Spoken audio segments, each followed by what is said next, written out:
بسم الله الرحمن الرحيم. الفاتحة بنية النفع والانتفاع وتعليم وتعلم والاقتداء بالنبي المختار في السر والإشار وبنية تناصر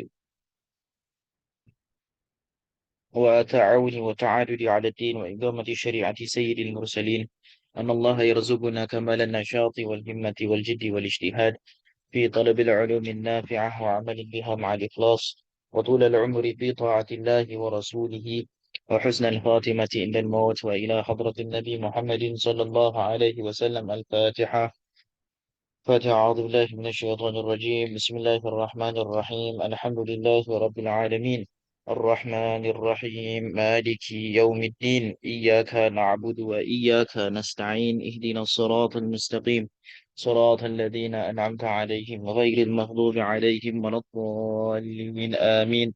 بسم الله الرحمن الرحيم. الحمد لله رب العالمين. اللهم افتح علينا بفتوح العارفين وفقهنا في الدين وعلمنا تأويل واهدنا إلى سواء السبيل. اللهم ارزقنا يا ربي فهم النبيين وحفظ المرسلين وإلهام الملائكة المقربين في عافية برحمتك يا أرحم الراحمين. اللهم أغننا بالعلم وزينا بالحلم وأكرمنا بالتقوى وجملنا بالعافية برحمتك يا أرحم الراحمين. وصلى الله على سيدنا محمد وعلى آله وصحبه وسلم والحمد لله رب العالمين.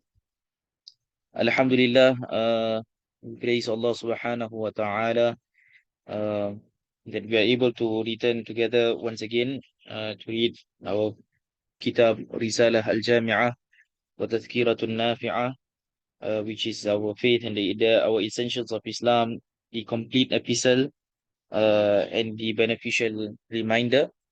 Uh, we were in the chapter of fasting, and this is very nicely linked because we are just about 1 month, just slightly more than 1 month away from the month of Ramadan. Therefore, Alhamdulillah, I think it's quite nice that we are able to remind ourselves or recap on the issue of fasting. As usual, before we begin, are there any questions? Ada soalan? Ada? Tak ada. There's no questions, then I think we will just continue from where we left off. So last week, we talked about the book on the definition of fasting, and we go back to what Al-Imam Ahmad bin Zain Al-Habashi, the author of Risala Jamia, was going through at the start of his of the chapter of fasting, where he said, وَأَمَّا الصَّوْمُ وَهُوَ ثَالِثُ مِنْ أَرْكَانِ الْإِسْلَامِ فَهُوَ إِمْسَاكٌ مَعْرُوفٌ عَلَى وَجْهٍ مَخْصُوص. Says fasting is the third pillar of Islam. It is the well-known abstinence, but with certain special characteristics. So this is منه النيات لكل يوم وتبييتها من الليل. It says, among them are making a daily intentions during the preceding night and abandoning all things. والإمساك عن المفطرات من الطعام والشراب والجماع والاستمناء بمباشرة والاستقاءة بالاختيار, which is and among them making a daily intention during the preceding night and abandoning all things which break the fast, including food, drink, sexual intercourse, masturbation, and self-seduced vomiting, self-induced vomiting. So when we talked about what we talked about in the previous week, we were talking about number one, that we talked about when is fasting. So we said that fasting has its prescribed time, and the prescribed time for fasting is between Fajr and Maghrib. So this is the time of fasting. So this is one of the few ibadah. Fasting is one of the few ibadah where it is bounded by time. Not bounded by time, but it starts and begin by time and not by our own accord. So if you can recall, in terms of salat, in terms of wudu, in terms of hajj, many times it starts when you make the intention itself. When we start our prayer, it is when we make the intention and then the ibadah starts. When we do our wudu is when we perform the wudu and we make the intention and then the wudu starts. When we do our ghusl bath, when we bathe, we shower and then when we pour water and then we make the intention, and that's when the ibadah of ghusl starts. When we do our hajj, that is when we wear the ihram and we make the intention for ihram, that's when the ibadah starts. But for fasting, the ibadah begins by a prescribed time. There is a prescribed time for all ibadah, but the ibadah of fasting, it begins and ends by time itself and not by our own accord. And the time is between after when the during Fajr, from the start of Fajr, and it ends at Maghrib, all right, at dusk, from dawn to dusk. And then it says that with intention. So therefore, we talked about intention. Last week also we mentioned on intention. So when we talk about intention, it is very important for us to understand that in the madhab of Imam Shafi'i, intention is compulsory for every single day of fasting. Because every single day of fasting is taken to be an act of ibadah alone, a stand-alone act of ibadah. The madhab of Imam Malik allows the intention to be made for one whole month because they see one whole month of fasting to be one whole ibadah by itself. So if we give an example, we take an example for a person who is unable to fast on one day, does it mean that his ibadah has stopped? So this is the difference between Imam Shafi and Imam Malik in their ijtihad. Imam Malik says the whole Ramadan is one ibadah. But the Imam Shafi'i says every single day of fasting is one ibadah by itself. So this is the difference why Imam Shafi'i makes it obligatory that one must make the intention to fast for every night. And we say that every night begins from Maghrib and before Fajr. And we say that now we say that there are three types of intention, right? There are three types of intention. Two formal, one informal. Right? The formal one is when you make the formal intention.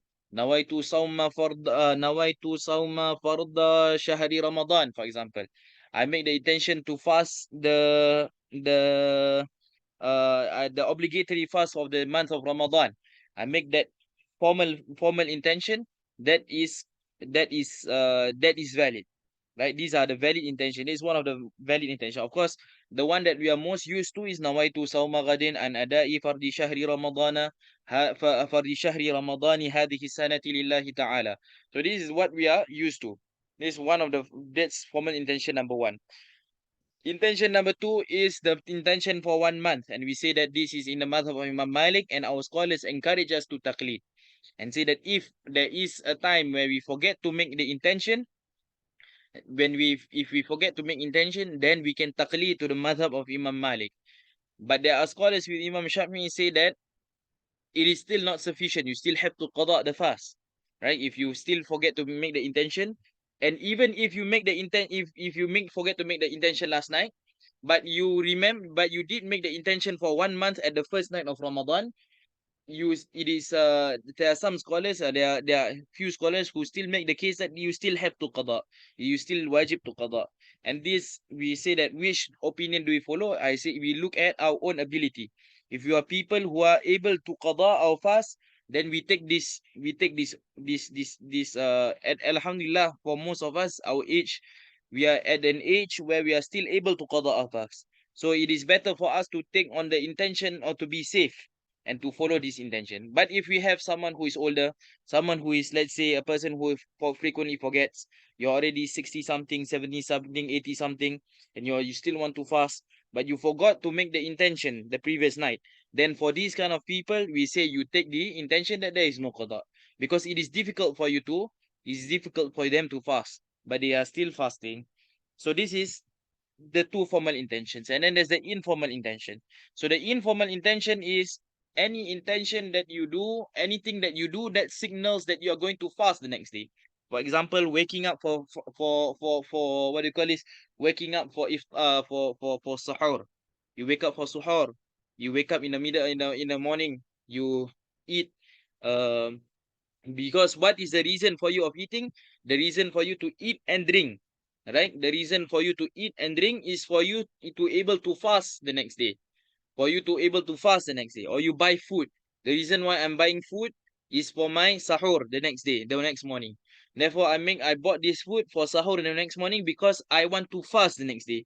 So these kind of things are reasons why these kind of things are valid, actions that shows that you are going to fast, or you are going to that you already make that you are already intending to fast the next day. And then we talk about what if I am unsure whether I made the intention or not, right? by the time of Maghrib, he says that if you're a person who's unsure, you must try to recall whether you make the intention before Maghrib. If you're fasting, you can't remember last night did I make the intention or not. I did not wake up for sahur. I did not set my alarm. I did not remind anyone to wake me up. Right? These are things where now I'm thinking, did I make the intention last night?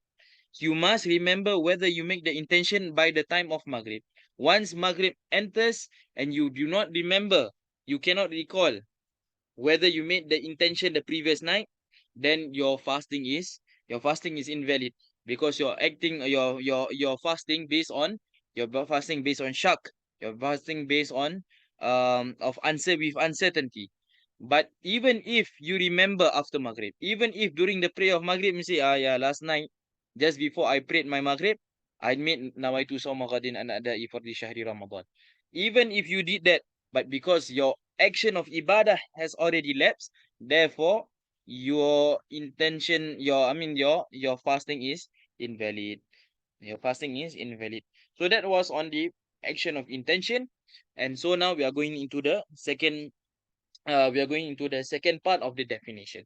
So in the definition of fasting, we mentioned it, we talks about the pillars of fasting, the rukun of fasting. So how many pillars are there to fasting? So when we talk about prayer, an action that lasts about 5 minutes, 10 minutes max, 5 minutes, about 5 minutes praying. Salat Fajr, 5 minutes, for example, 3 minutes, 5 minutes. You play Subuh 5 minutes, and then you have how many? You have you can have 13, you can have 16, 13, the different numbers, but basically you have a lot of pillars, kan, rukun salat, right? You have a few pillars of rukun salat, right? So imagine for a person who is fasting. Your fasting is one whole day. How many rukun are there? Now the question is, how many rukun are there? Berapa rukun puasa? Now you have to think. Is it 25, 35, or 50 or 50? Now you think.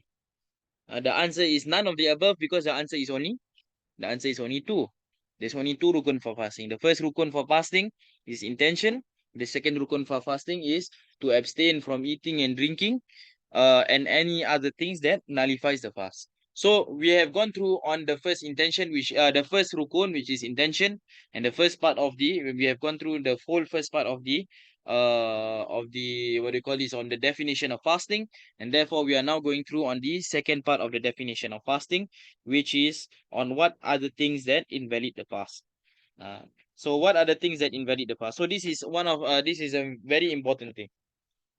So it is very important that we need to know that amongst the things that we need to equip ourselves before the month of Ramadan is that we need to equip ourselves with things that we know that will we need to know with things what will invalid our fast. Because this is especially important, because in prayer, in wudu, in prayer, in ghusl, in the chapter, these are things that we do every day. These things that we are doing every day, and we are very sure and very comfortable with it. But now we are looking at something that we don't do every day. Something that we only do, for some people, they do only once a year. That means for 1 month in a year. So after 1 year, then you need to go to the next year, you tend to forget. So it's very important that we need to remember this. Because not only it is an ibadah that we don't really go through often, as much as prayer, or taking wudu, or doing the obligatory bath, but also there is another aspect where if you miss your if you have if you miss if your fasting is invalid, it is compulsory for you to make up before the next Ramadan, right? If your fasting is invalid, it's compulsory for you to make up the next Ramadan. And if you don't make up by the next Ramadan, then you will have fidyah upon you. There is fidyah that is compulsory upon you. So these are the kind of things which is why it is very important for a person to know what are the things that make their fasting invalid. That makes their fasting invalid, right? So I think it is very important. That's why because of this, importance, I am recording this one so that you can look back, and for those who are unable to join, then you can go back to this the you can go back to this video, and you can watch it lah, and see whether it helps you or not. Um, so for there are many things that actually can nullify your past.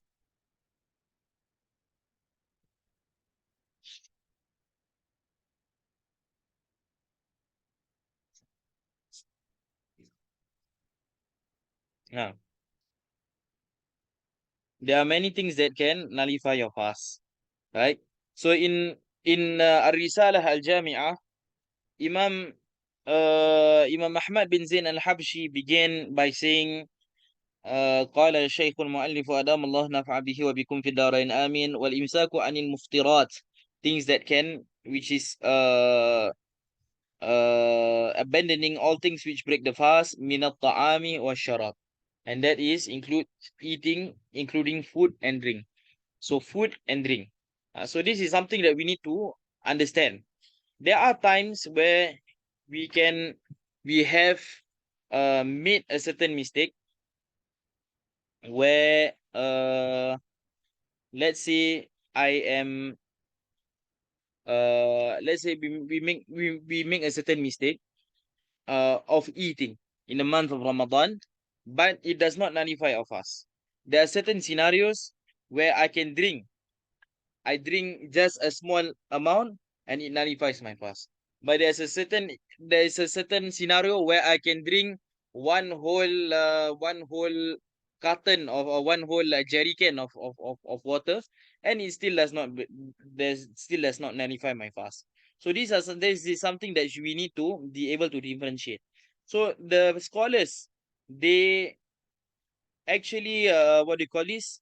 They actually debate, or they actually try to give an explanation, or trying to define the limits. What exactly is eating and what exactly is drinking?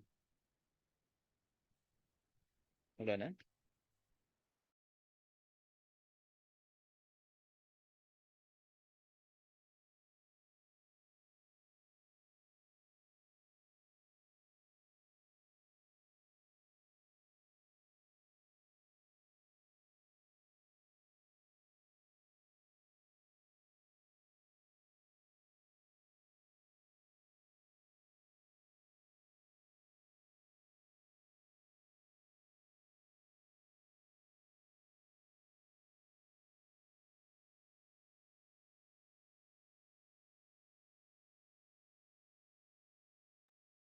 Okay, then. Okay, so there are some things where what exactly is eating and what is exactly is what exactly is eating and what exactly is drinking.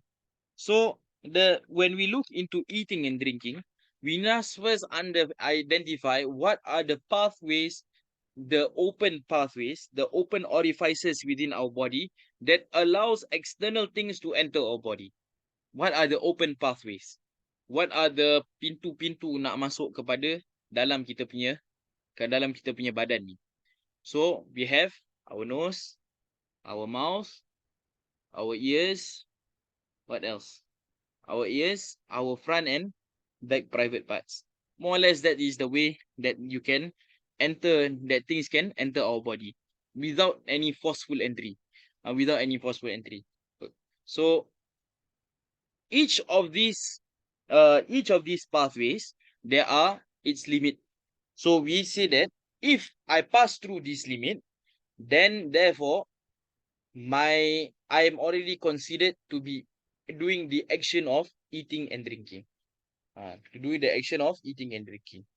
So when we look into eating and drinking, we are not just looking into whether it fills our stomach. You understand? It does not just necessarily necessitate to meaning whether it makes us whether it fills our stomach. So this is the difference between Madhab Imam Shafi'i. Madhab Imam Shafi'i, when they look into what is eating and drinking, What is it? Is they look into what are the things that one can consume, the waste things that people can consume, such that it enters our body. So then in our body there are vessels or there are organs that which allow these external things to be stored inside. For example, my my my the nose, the ears can lead to the brain or the sinus region, for example. The mouth leads to the stomach. The the back private parts can lead to the rectum. The front private part can lead to your gallbladder, for example, to your bladder. So these are the things which are like, for example, storage capacities. And these are things that are storage capacities. So going back to the things that enter to the doors, pintu ni. If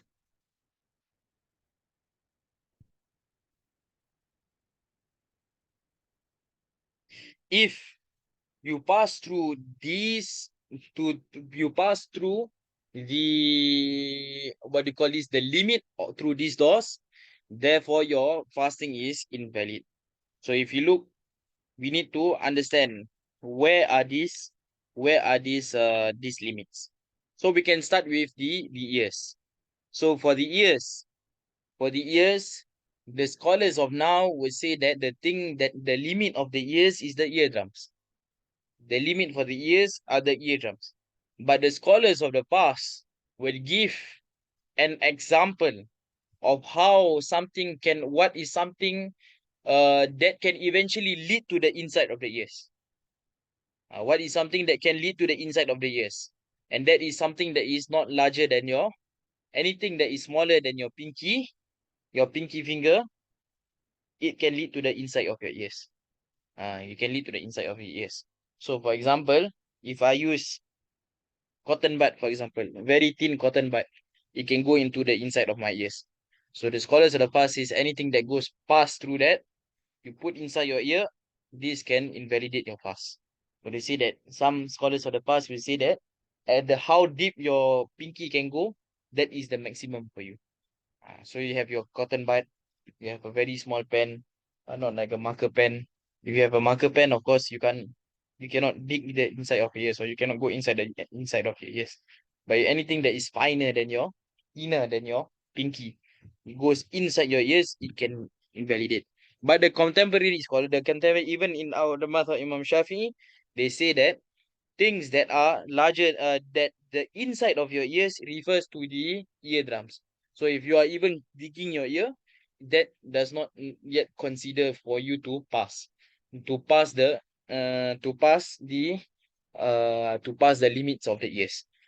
So for a person who swim, for example, the person who swim, what is what is feared, or what are they afraid about? Yeah. What is afraid about is that when a person swims, then water can enter through the ears, and this can nullify your fast. So I'm just going through the first thing. So just to repeat for those who are just here. So we are talking about the things that nullify the fast. We say that when the Imam Ahmad bin Zain al-Habshi talks about eating and drinking, we need to understand what eating and drinking means. So when we look into eating and drinking, is the action of putting something into our body, right? We're putting something into the body. So we need to go back and Waalaikumsalam. We need to go back and to think, right? What are the orifices within our body that allow something to enter into our body? What are the things, orifices within our body that allow something to enter our body? So that's your ears, your nose, your mouth, your front and your back private parts. Allow something to enter into your body. Of course, for men, of course, it's not so bad. Your front private part not so bad. For a lady, it's a bit more. It is a bit more. It's a bit more clear, right? So each of these, when is it considered to be eating and drinking? So it doesn't necessarily in the Madhab Imam Shafi. It's not necessary that it is an eating and drinking means that it must enter your stomach. Imam Shafi makes this distinction. It is not necessary that it must enter your stomach, but it is. These are things where you pass through the boundaries, the limits of the mouth, limits of the ear, limits of the nose, limits of the front and back private parts, and then it is already known to be you are putting something into your body. You're putting something into your body. So that's why I'm repeating what are the things we need to go through, what these limits are. So when we talk about the ear, right, we talk about the ear. The old scholars will say that anything that is thinner than your pinky, you put inside your ear, these are things that can enter the inside of your body. The inside, right? So you must go in. But the new scholars will say that they will say that the inside, the limit of the ear should be the eardrums. Then after that you pass through that, then you enter the inside of your body. So this is something different. But we should exercise caution. Try not to put something that is thinner than our pinky. Oh, earpiece all cannot. Earpiece thick, Yeah, it's quite thin, big and is it's bigger than yeah. our pinky, right? So anyway, earpiece is also just over here, not in the inside. So things like cotton bud, make sure you don't dip your ear during when you're fasting. So we talk about swimming, right? We talk about swimming. But for swimmers who wear the cap, for example, and the swimming cap doesn't let anything go inside the ear, and for these kind of people, usually it is fine for them. Uh, but they still need to make sure that the water doesn't go through the nose and things like that.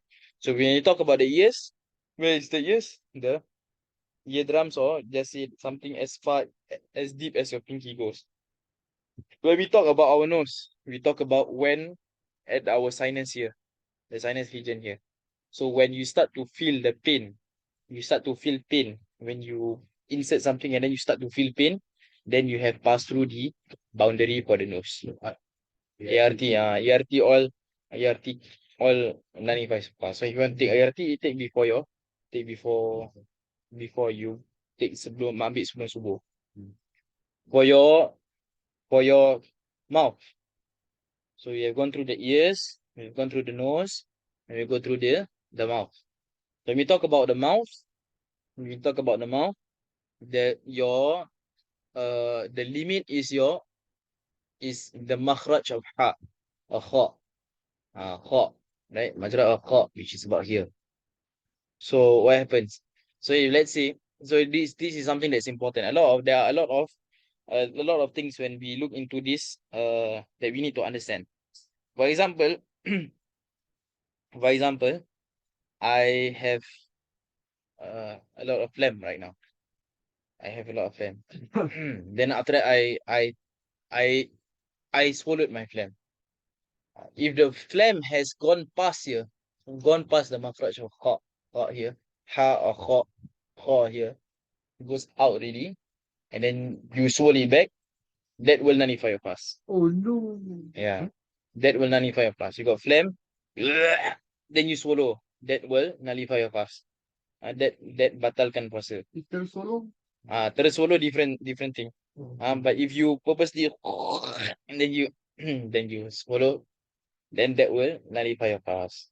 Oh my god, my whole life has been a lie. So that's why it's very important that we learn the things No, that because last time I always control my saliva, then it's like you. But different. saliva is different. Now different. Saliva is different. Okay, so saliva is different. So saliva and phlegm, we make the distinction. When we talk about phlegm, we are talking about things that come from inside your body, from your chest, right? These are all phlegm, right? Uh, Lende, for example, lende also from here, right? If you can, you need to spit it out, the lende, or you try to blow. But if it's naturally, it always flowing to the back, even without you, if it's naturally just keep flowing at the back, let's say you're having a very bad sneeze, right? You're having a very bad flu, it just keep flowing, naturally flowing, then that's not a problem. That's not a problem. But let's say if you have something then the thing are out, then you're going to swallow. And when you swallow, and that will nullify your fast. But what about your saliva? The saliva it is something that is considered to be part of your mouth. So swallowing your saliva does not nullify your fast. Saliva is natural inside your mouth. Saliva, as long as it remains in your mouth. So if you have a saliva, you play your saliva. Astaghfirullahaladzim. You pull the saliva, like you let your saliva drool, then you You who does that? Bungee jumping. Bungee jumping. Astaghfirullahaladzim. You let the saliva go down, and you pull it back up, and then you swallow. That will nullify your. That will nullify your fast. But what about you do this? You got your saliva on your tongue, and then you put it back in. Does it nullify your fast? Yeah. No, because it's still a part of your body. Very good. So your tongue is considered to be your mouth. So even if you take out the tongue from, you stick out your tongue, it's still considered to be your. What's like you got flu? You know when you got flu and then you like flu and then it goes no more. Then you must spit for your your hingus batal lah. Batal. These kind of things will nullify your fast. And same thing. Sometimes you got a lot of hingus. Then you somehow sedot all the hingus all the way until it goes back up into your sinus region. That one can also nullify your. Oh my god. You can keep the hingus inside or something like that. But when the hingus already come out, I must always understand when it goes out from the barrier, it is no way back. One way only. One way only. Sama when person muntah, right? A person vomits. Sometimes you having acid reflux, right? After that the thing go up then go back down. So the question is, did it pass through the kha? The makhraj of kha. If it does not go through the makhraj of kha, then it doesn't. Yeah. So if it doesn't go through the makhraj kha, right? Not a problem. But if it goes through your makhraj kha, you vomit out, right? And then it's inside your mouth, and then you swallow it back. That will nullify your fast. But if you throw if you throw out, it's not a problem. So vomiting. So that vomiting is also one of the things that nullify your fast. Vomiting when it is done, when you induce it, right? When you induce your vomiting, these are the things that nullify your fast. So people and they're trying to bulimia. They try to chochok the back and try to get the vomit out. These are the things. Or you purposely smell something that will make you throw up. If you don't have a choice and then the smell is different. But if you purposely the intention, I'm smelling this to intention to induce vomiting, then this would nullify your fast. Oh yeah, okay, please solat dulu. Solat dulu. Cepat. Bisikan syaitan ni semua. Bisikan syaitan. Solat. Sorry abang. Kan? And then there is the front and the back private part. So the front private part is as it is. Putting something into your front back private part, male, female, nullifies your fast. But when it comes to the back private part, for a guy, it is as it is. When you see the pintu of your belakang tu, of the back private part, that itself is your putting something inside. So be very careful when you wash your back private part. Don't go and purposely try to korek things inside. Anyway, it's not so good to korek things inside from your private part. From the back, it can lead to what do you call this? It can lead to piles. Salasil baul lah. Salasil baul. So it can lead to that. We must be very careful. These are the things that we can nullify our past. As for a lady who has not yet been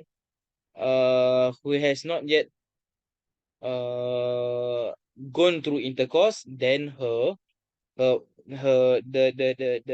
limit is as it is. The limit is as it is. As she stand, as she sit is as it is. But for a lady who has gone through intercourse multiple times, then the limit for her back private parts or her private part would be it's opening as she squats. So masa tengah cangkung tu, the opening, how is it like? That is the opening for the ladies for a female's private part. There's a distinction for ladies. So that's number one. And then we have talked about the pathways into our body. The next thing we need to talk about are the things that we need to talk about. The things that we need to talk about are things that can reach into these to the organs that can hold, that can contain, that can contain that can contain these external stuff, right? So that's why we talk about our brain or sinus gland. And then if you look in Malay books, they say otak, kan, our otak, ataupun the stomach, right? The stomach, or pundi-pundi kencing, the gallbladder, and or the rectum, right? The rectum. These are the things that can contain all these external things. So for a person, if you if you forcefully enter, if you forcefully enter foreign things into these organs, this also nullify your fast. Give an example. For a person who goes through need to inject insulin, for example. I need to inject insulin. Wallahu alam, I'm not sure on the insulin of yeah, insulin is subcutaneous. Not a good example lah. Let's say you have there are two types of dialysis. There's a kidney dialysis and there's another dialysis. This the other dialysis goes straight directly into your, for example, goes into your stomach. For example, or if a person gets stepped directly to your stomach. These things will nullify your these things will nullify your fast. Stomach over here, slightly on the left side of your body. This is your stomach, right? The left side. So these are the things that will nullify your fast. If you direct entry, no khilaf on this. If you have a direct entry, directly put into your stomach, these are the things that will nullify your fast. However, if the entry is not direct, now these are things where there is khilaf. There is khilaf. If, for example, I take vaccine, right? I take vaccine. I cucuk. Now I cucuk my vaccine. The question is, does it nullify my fast or does it not nullify my fast? So if I take vaccination and I put an if this so there are three opinions. The first opinion says that this it does not nullify your fast in its entirety. Dia tak membatalkan. Even if it reaches to your stomach, it does not nullify because it's not a direct entry.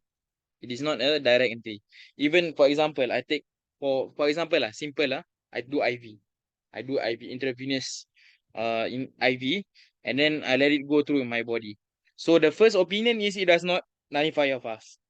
The second opinion is that it nullifies your fast.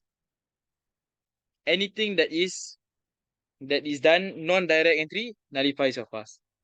The third opinion is the middle ground between the two. It says that it depends. If whatever that you put inside would eventually lead to these organs, where we talk about the stomach, the sinus, or the pundi-pundi kecing, right? If eventually these things would reach to this part of your body, then it nullifies your fast. But if the thing does not reach, for example, I jab, what do you call this? I jab anesthesia, for example, local anesthesia. I put lignocaine, 4. I put 4. So I just don't feel the effect here. So here I don't feel anything, but the rest of my body I feel something. Then this one will not nullify your fast. So there are two. There's books like Sabil al-Muhdarin, the Nusataran scholars, they are more inclined to the first opinion, where it says that it does not nullify your fast, even if it eventually reaches to your stomach. But the scholars, even the Hadrami scholars, they prefer the second opinion. The third opinion, the middle ground, where you need to see if I put something to my body, does it reach my stomach or does it not reach my stomach? Does it reach my sinus region or does it not reach does it reach? So for example, if I'm putting if I am having I'm having what do you call this I'm having allergic reaction, very bad allergic reaction, Allah yahfad, and I jab in my EpiPen, right? I jab in my adrenaline to counter this allergic reaction, then this it is definitely that this adrenaline goes through the whole of your body. So this would nullify your fast. Kan? Faham, Tom? So that is on the issue of putting foreign things into your body. So that is the first thing, which is food and drink that we talk about. The next thing is the next thing is sexual intercourse. Sexual intercourse. So okay, so we talk about food and drink, and we actually just now we also mentioned about vomiting, induced vomiting. Or this one will come in later lah. We talk about sexual intercourse. Sexual intercourse. What is sexual intercourse? So what is sexual intercourse? So for sexual intercourse, we define sexual intercourse when the head of the penis ghalib, that means disappears into the vagina of the lady. So when the head of the penis it disappears into the vagina of the lady, this immediately considers this as sexual intercourse. So once a man does this during during their fasting, this immediately for him nullifies the fast. And break and losing, or sorry, and the fast being nullified via sexual intercourse, it is very important that we understand that this is only for men. Only for men. For women, they don't have breaking fast or the fast being invalidated via sexual intercourse. Why? Because for a woman, the fast immediately gets broken because remember we talked about the vagina, the limits. Because when the head of the penis goes through the vagina, it exceeds the limit. So even though the head does not totally disappear, the woman's fast is already nullified. So a woman's fast can be nullified before the husband's fast is nullified. So for sexual intercourse, after sexual intercourse, if a person commits sexual intercourse, then he has to do kafaratul uthma. And there is kafaratul uthma. So what is kafaratul uthma?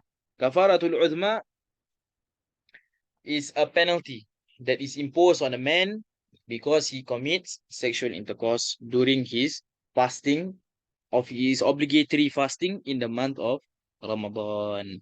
In the month of Ramadan, it is very important that we understand and that we make this distinction. Not everyone who commits sexual intercourse in the month of Ramadan, they will need to do kafaratul uthma. For example, what's one example? Any example? You commit the sexual intercourse at night.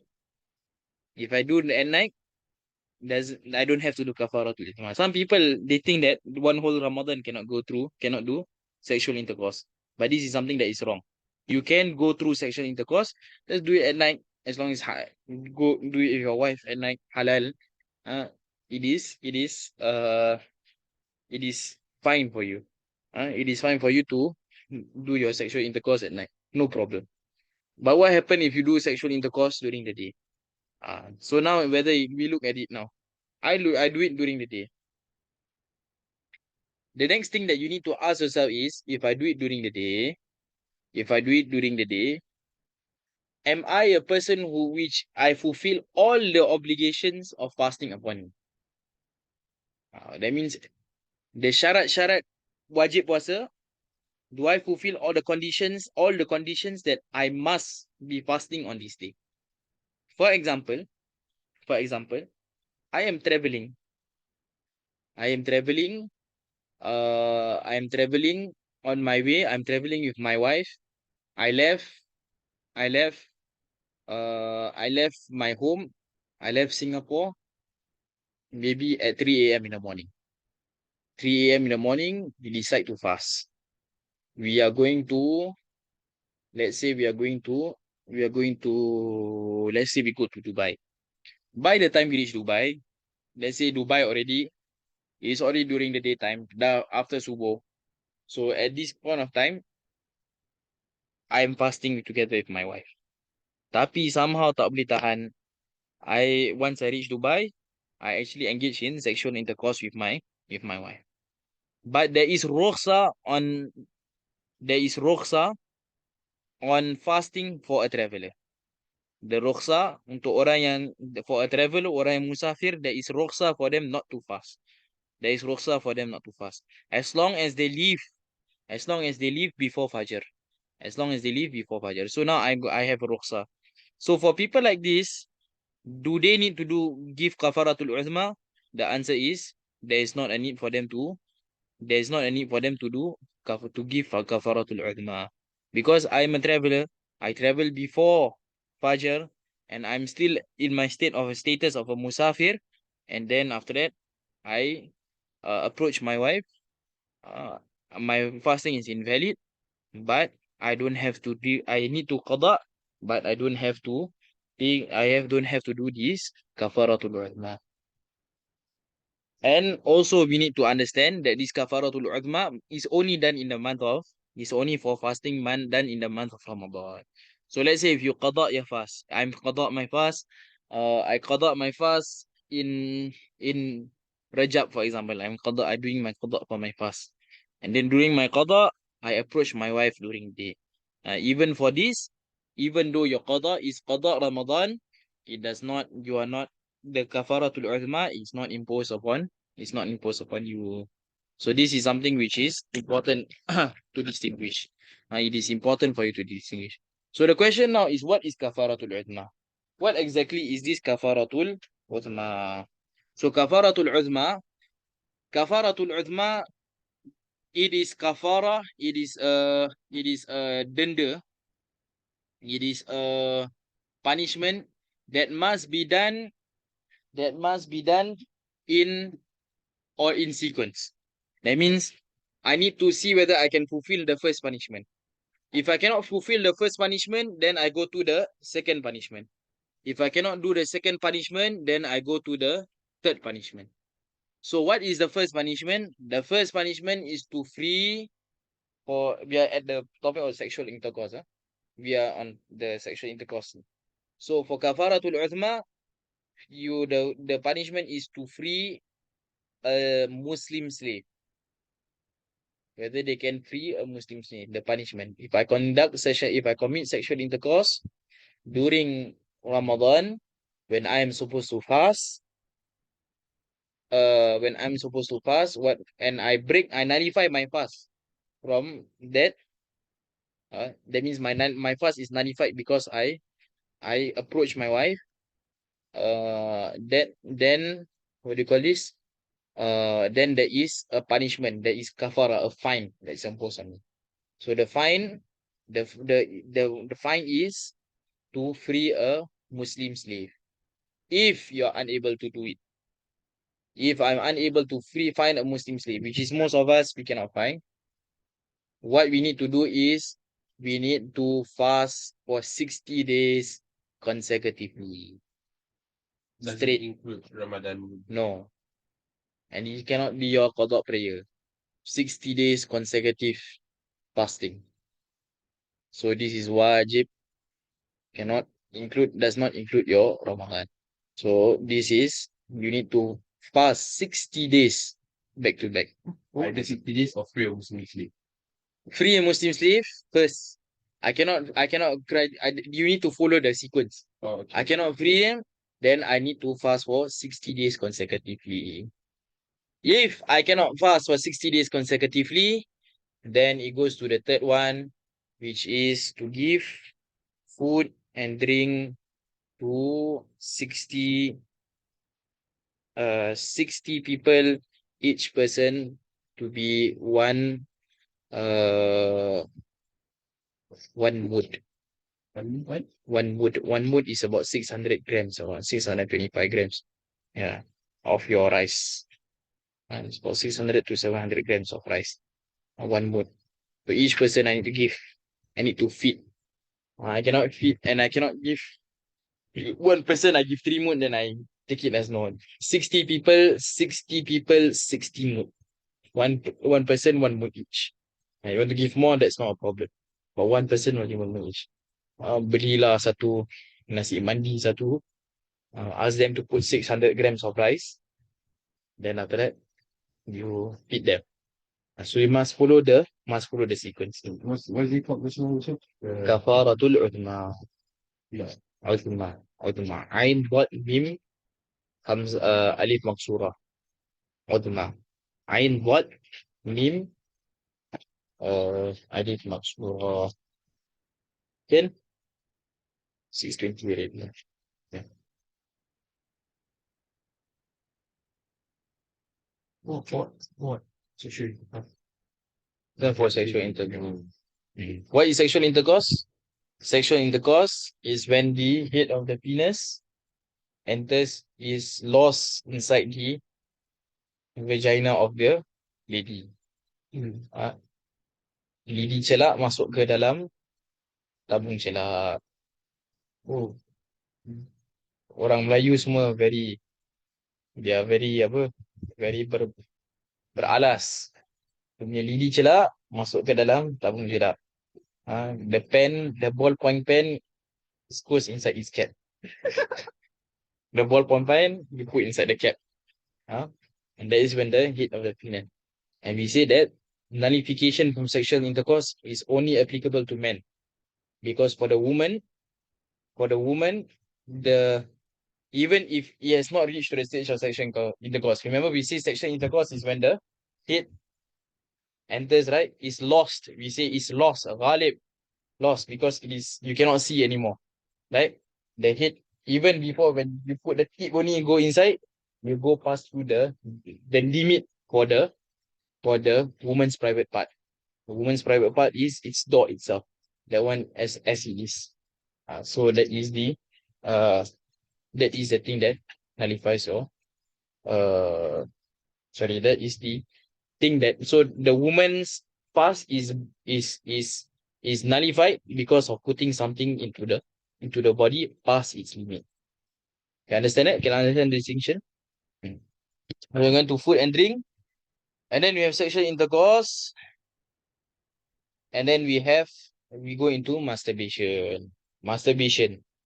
Basically masturbation, which leads to your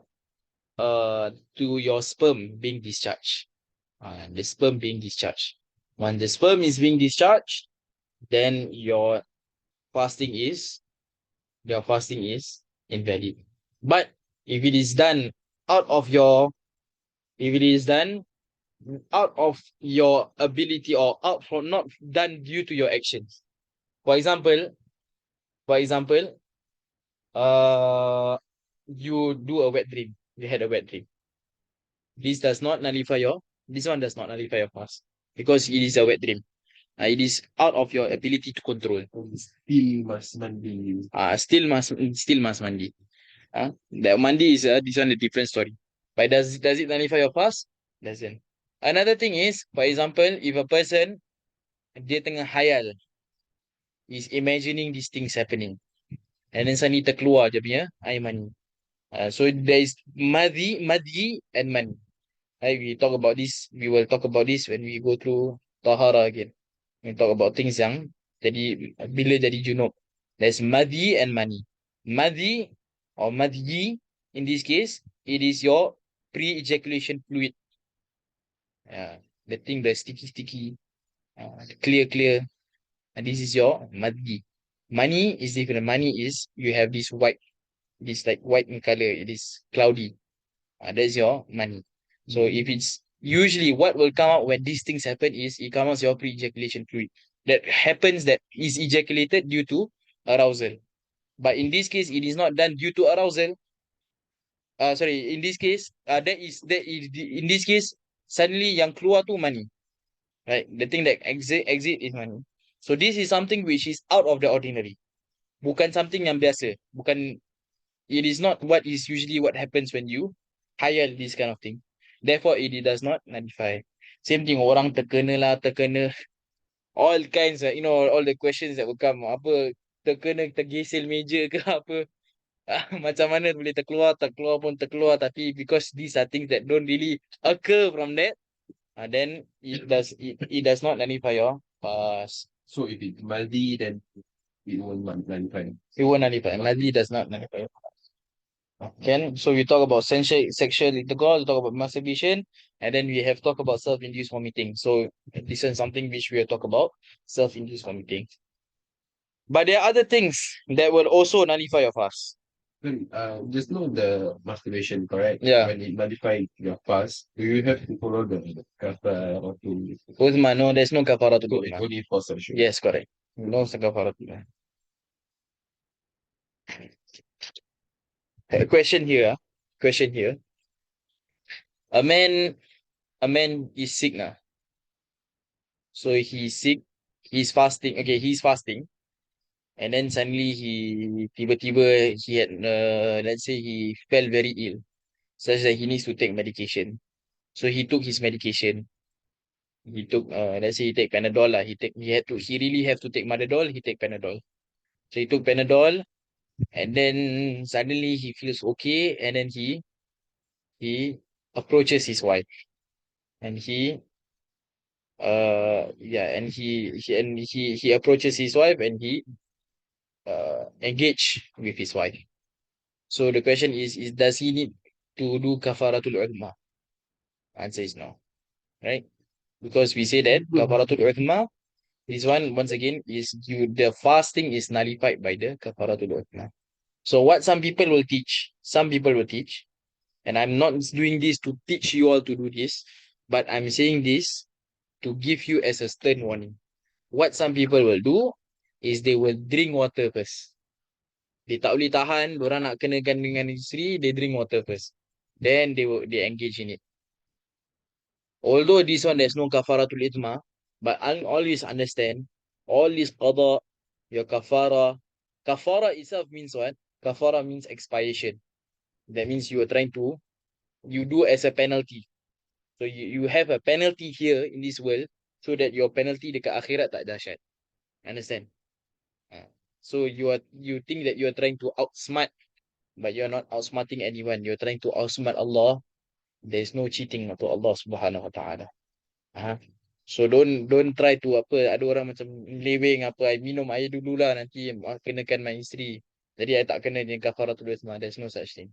I mean, yes, you are right. You tak ada kena dengan kafaratul uzma, but you're only cheating yourself. You will never be able to cheat Allah Subhanahu Wa Taala. Understand? So we have gone through some of the things that one of the things that nullify your fasting, going back to food and drink, includes taking with something. Mana dia punya tu? Vicks. With Vicks. For example, I have Vicks. I do this. I put Vicks at my chest. Right? I do put Vicks at my chest. I have Vicks. I put at my chest. Cannot breathe, so I put at my chest. The idea is to open up my airway or to legakan over here. Then suddenly I realised that I can breathe better ke apalah. Ke taruh minyak telon ke apa, put at the stomach so tak kembung sangat. Right? Taruh minyak serai. Suddenly you burp. When you burp, you can taste the minyak serai. Right? You can taste the Vicks. Does it mean that my fasting is invalid? The answer is no. Very good. Right? Because you put the minyak serai here. So dia macam hukum resap. It gets absorbed into your body, but it does not, you're not forcefully entering the thing into your body. For Vicks, you put here.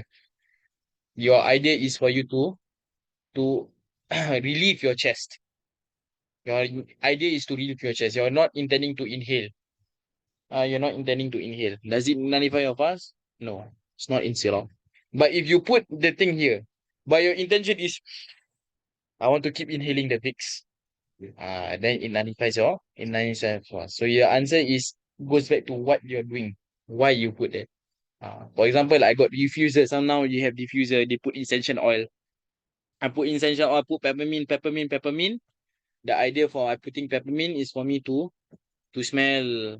The idea is for it to smell nice, for example. And then I smell, it does not nullify my fast. But I have the peppermint that I smell the diffuser that This will nullify your. So if it's like unconsciously like you are breathing it, Yes, then correct. it doesn't run out. But Correct. then if yeah, it purposely Yeah. Yeah. For example, I'm over here. I'm sitting down here talking to Shafiq. Then this Mamat Fateh ni tiba-tiba nak buat roti. He go he go whack the bread. Pa! The tepung semua. The tepung, the flour now is all over the place. Right? The flour now everybody everywhere already. Sampai you accidentally breathe the flour. Flour go in you can taste the flour some more. You go inside your body. Inside you know. Sampai you sampai to sneeze semua. It goes inside your does it nullify your fast? It does not nullify your fast because you're normal breathing. Unless the flour is all over there, the flour. Then that will nullify your fast. Okay, understand? Understand the difference? yeah. You go outside.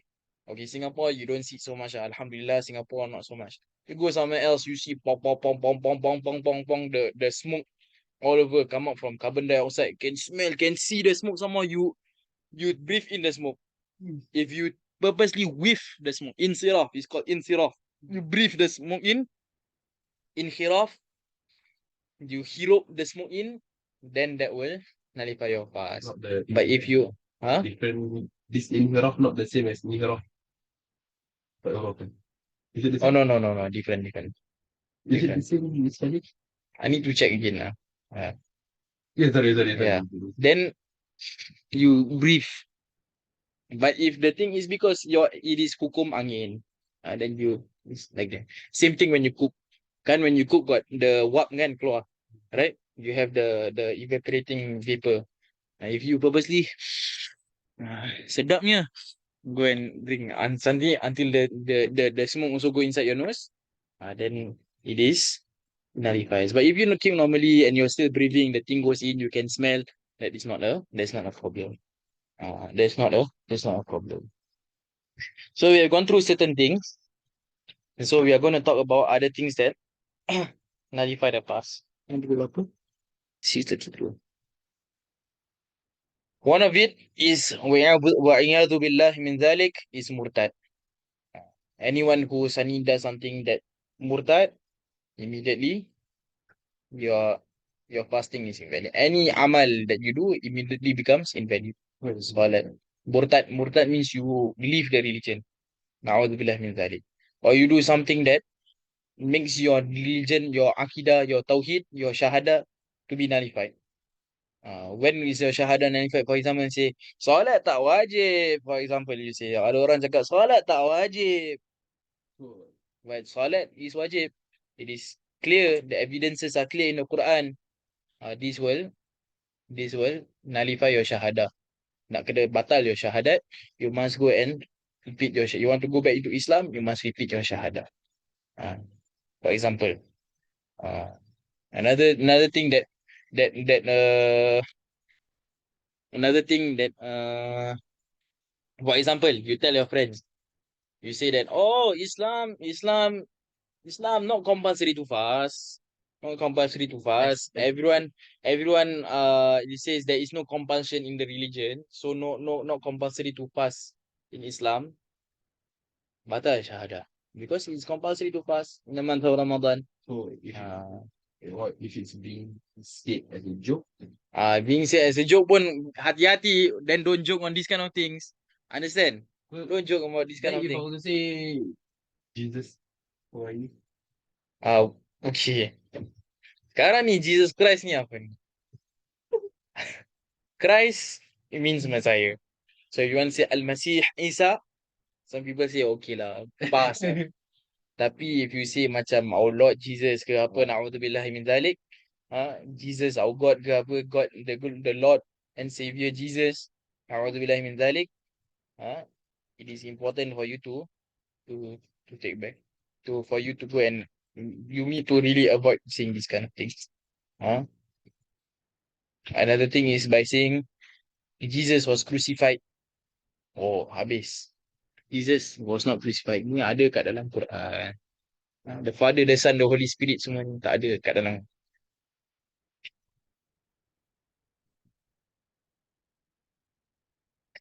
A'udzubillahi min dzalik.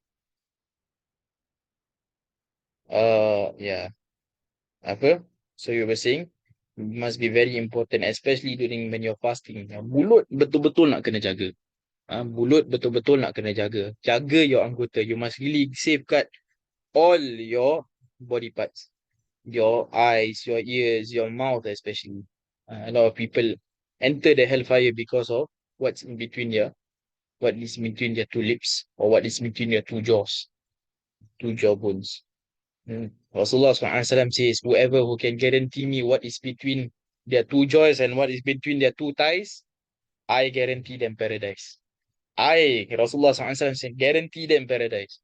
If you can guarantee what is between your two jaws, or your two lips, and what's in between your two thighs, which means you can guarantee your tongue from hurting another Muslim, from saying things that goes against your aqidah, and guarantee and safeguard what is between their two thighs.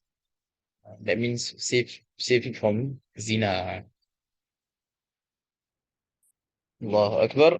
So murtad. Murtad is something that is extremely, be very careful about. Na'udhu billahi min dhalik. Murtad. Murtad, there is no guarantee for you to come back. Tell you murtad. There's no guarantee. And if you come back, dia pun susah for you. Whatever that you miss, you murtad. Na'udhu billahi min dhalik. Alhamdulillah. Terima kasih banyak-banyak. Tinggal handphone Ini apa ini? Okay. Innalillahi wa inna ilaihi. Tak cakap lagi. Ajib. Masya Allah. Okay. I see. Okay, so yeah, so murtad must be careful on things on murtad. That's why inshallah maybe one day we will share on this thing that's called Aqidatu Sheikh. Aqidatu Sakran. Aqidatu Sakran. One of the things that we say, I mean, it's good to recite after Isha. There's Ashhadu an la ilaha illallah wa ashhadu anna Muhammadan Rasulullah wa ahluhu la sharika lahu wa ashhadu anna sayyidina Muhammadan abduhu wa rasuluh wa anna Isa ibn Maryam. Then it's actually very long. It says wa anna Isa ibn Maryam. You tell yourself, and then is the kalimatullah wa alqahu min ruhil qudus. Min ruh. Sorry, there is the aqidatu sakrana. You say that Sayyidina Isa is not.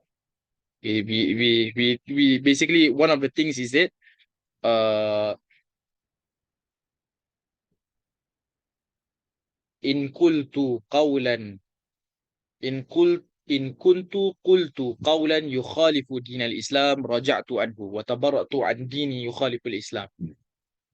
It says, if I ever said something in that aqidah that goes against al-Islam, in kuntu qultu qawlan, if I ever said something, a speech, yukhalifu din al-Islam, that goes against Islam, raja'tu anhu wa tabarra'tu an.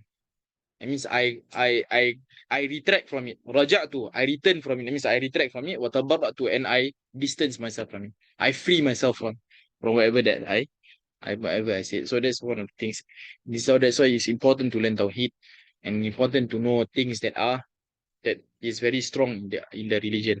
Now it is very easy for people to twist. Now people say, oh, Islam, hukum can change. They say there are certain things that have changed over time. But if you understand theology, you will understand, if you understand usuluddin, you will understand that the basis of Islam, there are two things. There is things that you say dalil qat'i, there are things that dalil dhanni. Dalil qat'i means irrefutable evidences. I mean irrefutable, all agreed upon. For example, salat, zakat, all these are all irrefutable. And dalil dhanni, when talk about dalil dhanni, these are things that is based on dhan. Things like homosexuality, is it haram? Haram. Dalil qat'i is based on strong dalil. Strong. There is no such thing as LGBT is okay. Tak ada. There's no such thing. So you must be very, very careful about all these kind of things. There is no such thing as okay. Right now, Islam here in Singapore, they are just those confused punya individuals. They're saying, okay lah, we still say it's haram, but we just accept them into us. We accept them, we still love them. Apa yang tak haram? apa yang dia haram tapi kita nak kena sayang-sayang, we still agree to their rights and things like that. We don't impose.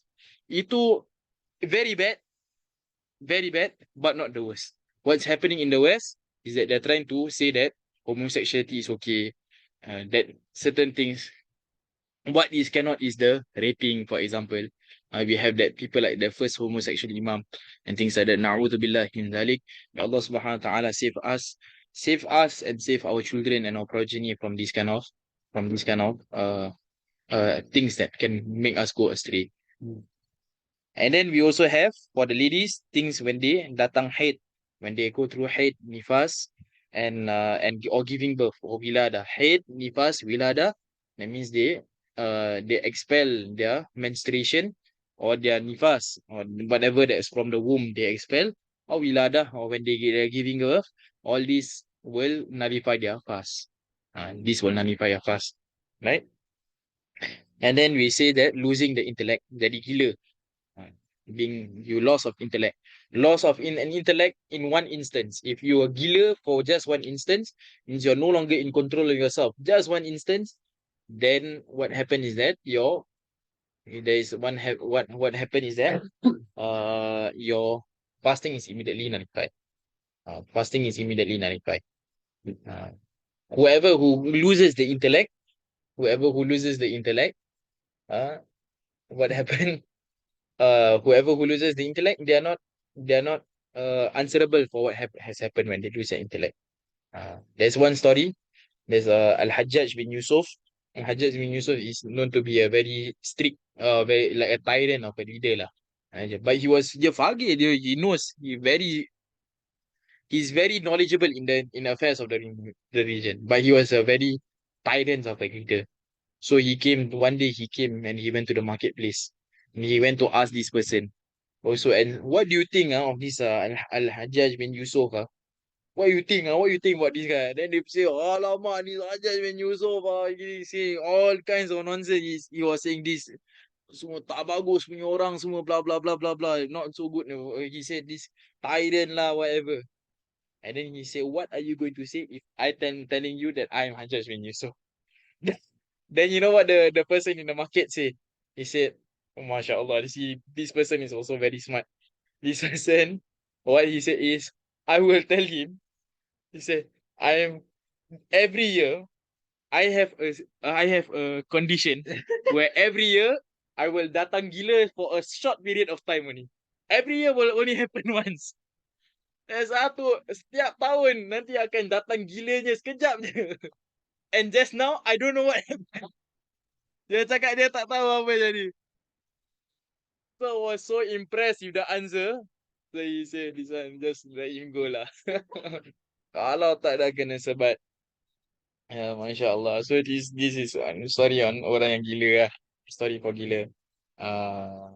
And if you gila, if you lose your intellect, what happen is that your puasa, you lose, your puasa is invalid, but there is no obligatory, tak wajib untuk qada, because on that day you jadi gila. Because one of the conditions for puasa is that you have of sound intellect. But on that day you don't meet that condition, so you don't have to qada your puasa. But Allah yahfaz me, Allah protect us from all these being sinal and things like that. The next thing is when you fainting, pingsan. Faint. You lose your consciousness, loss of consciousness. One is loss of intellect, this one is loss of consciousness. For loss of intellect, if you lose your intellect for one instance, your whole fasting is invalid. But if you lost your consciousness if you gain consciousness for one instance, your fasting is valid. For example, I wake up for sahur, 30 seconds before subuh, I pingsan. Tiba-tiba pingsan. Allah yahfad. Pingsan until zuhur. Zuhur, I wake up. But I pingsan again. Pingsan all the way until maghrib. My fasting is valid because of that one instance. But what happens? I pingsan from zuhur before subuh, I pingsan. And then I'm pingsan all all the way until Maghrib. Allahu Akbar, then I wake up. My fasting is invalid. My fasting is must qada. Only loss of intellect. So there's a difference between loss of consciousness and loss of intellect. Can? And then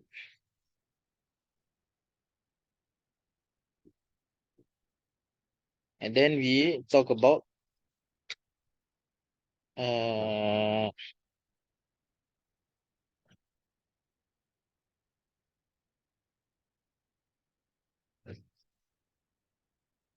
then we have talked about on the issue. I think we are done. I think. Is there anything that I missed out? I think we are done for the things that nullify the past. Just that in the inshallah in the next week, we will go into the things that not only nullify the fast. Next week we go into the people who wajib to puasa. So when is it wajib for us to puasa? So there are some people who it's not wajib for them to puasa. They are given rukhsah. So one thing we talk about traveler, but traveler there are its conditions. Inshallah next week we will talk about it.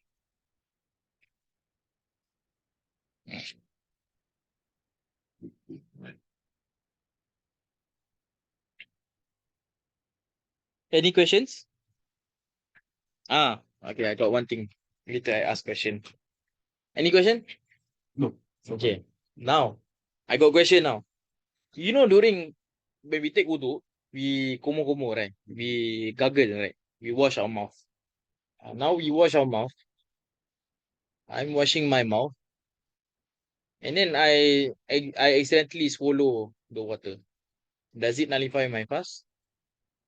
And you say yes. How about you? Fateh, bangun. Kalau terminum then tak Kalau terminum tak. So one say nullify, one say not nullify. So there is a you need to look at it. You need to look in detail.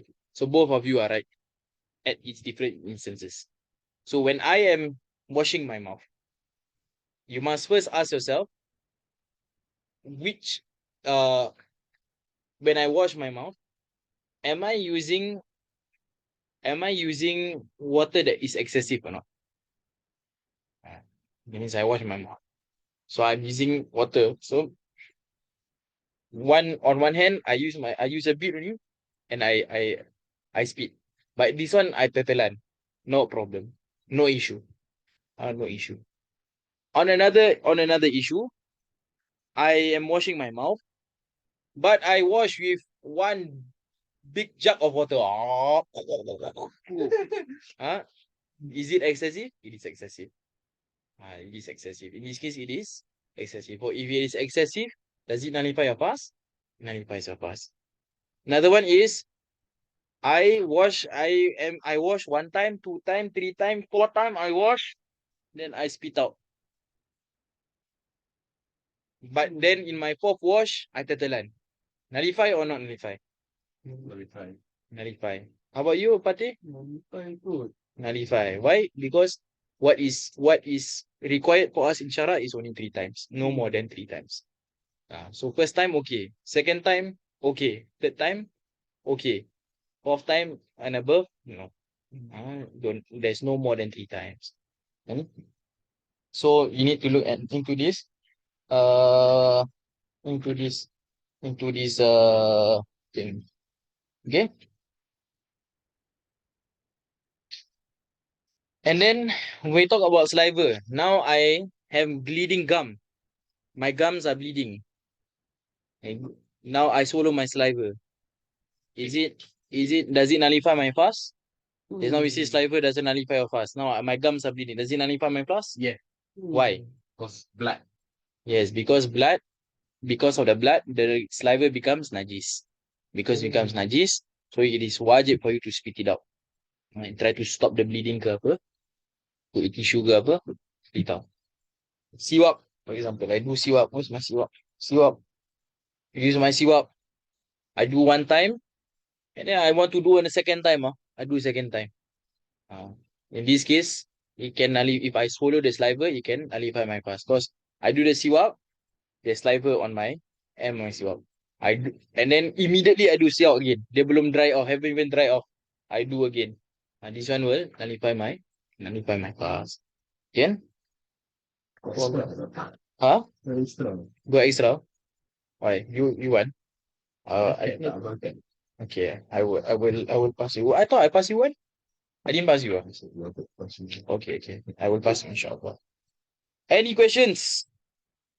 Soalan ada, Nazir? Mal, tadi yang siwak tu, Sorry. Ya? tadi yang siwak tu kan, Hmm. okay, dia dah sekali, okay, dan kita dah keluarkan, kita cuci, then dia kasih serap dulu kan, kasih kalau second time kita masukkan lagi, kita dah cuci kan, kita masukkan, dia masih basah tau, is it considered? Tak boleh. Tak boleh. Kita jangan telankan je, man. Yang tu jangan telan. Kasih kering. Yang batal kalau kita telan. Kasih dia kering dulu. Sikit baru kita telan air biasa. Ya. Kasihkan dia serap dulu. Oh, okay. Kasihkan dia serap dulu dalam kita ni. Dia macam kumur-kumur. So the question is, I wash my siwak, right? I wash my siwak, then I use my siwak, right? And then it's inside my mouth, right? So when can I start swallowing my saliva? Do I need to keep spitting it out? The answer is no. Just need to wait for it to, in a sense, let the teeth or let your gums absorb the water first. Once you realize that, okay, it's more or less being absorbed, then you can start swallowing your saliva again. This is like your gomo. When you fast, don't omit your washing of your mouth. Don't omit your washing of your nose. Just instead of doing a lot, just do a bit. But still do it because it's still a sunnah. But what you want to do is don't have to keep spitting. Once you move, just leave it for a while, a few seconds. Once you realize that the water is already the water of the wash is already gone, it has already been absorbed by your gums or by your mouth, then you can already start swallowing. Macam kumur. Kan? Boleh? Okay, Mal. Satu, kalau orang perut dia memang dah tebuk, dia masih boleh puasa ke tidak? Dia kena macam boleh. Masih boleh. Masih boleh. Orangnya pasal dah memang dah tebuk. Yang tak boleh is, yang batalkan kalau dia ditebuk pada hari tu, masa tengah puasa. Oh. Pasal dah tebuk, memang dah buka. Okay. Any more questions? You got any questions? Any scenarios you're thinking of? It's good to ask right now, since we are fresh on this. Sekejap, hold on. Continue. So Fatih, orang makan, termakan batal ke tak? Termakan tak? Bagai ya.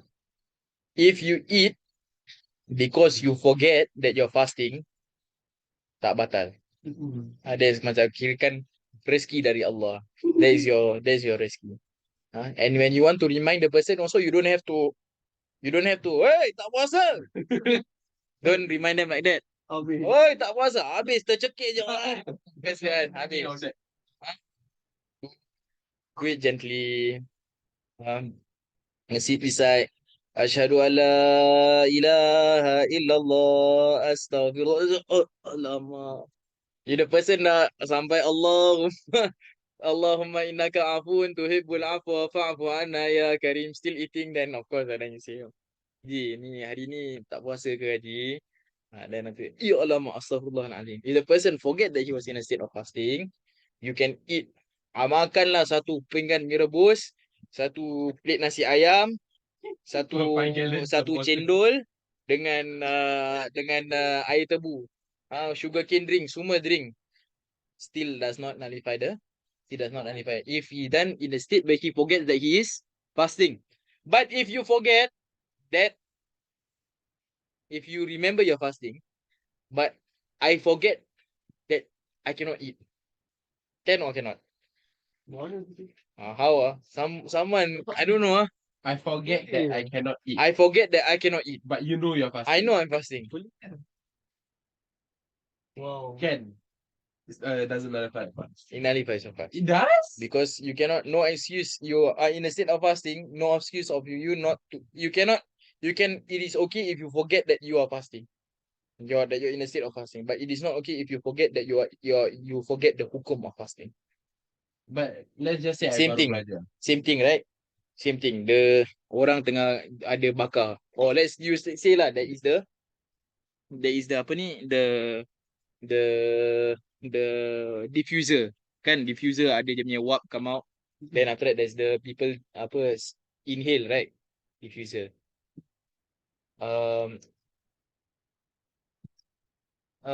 So you have the diffuser.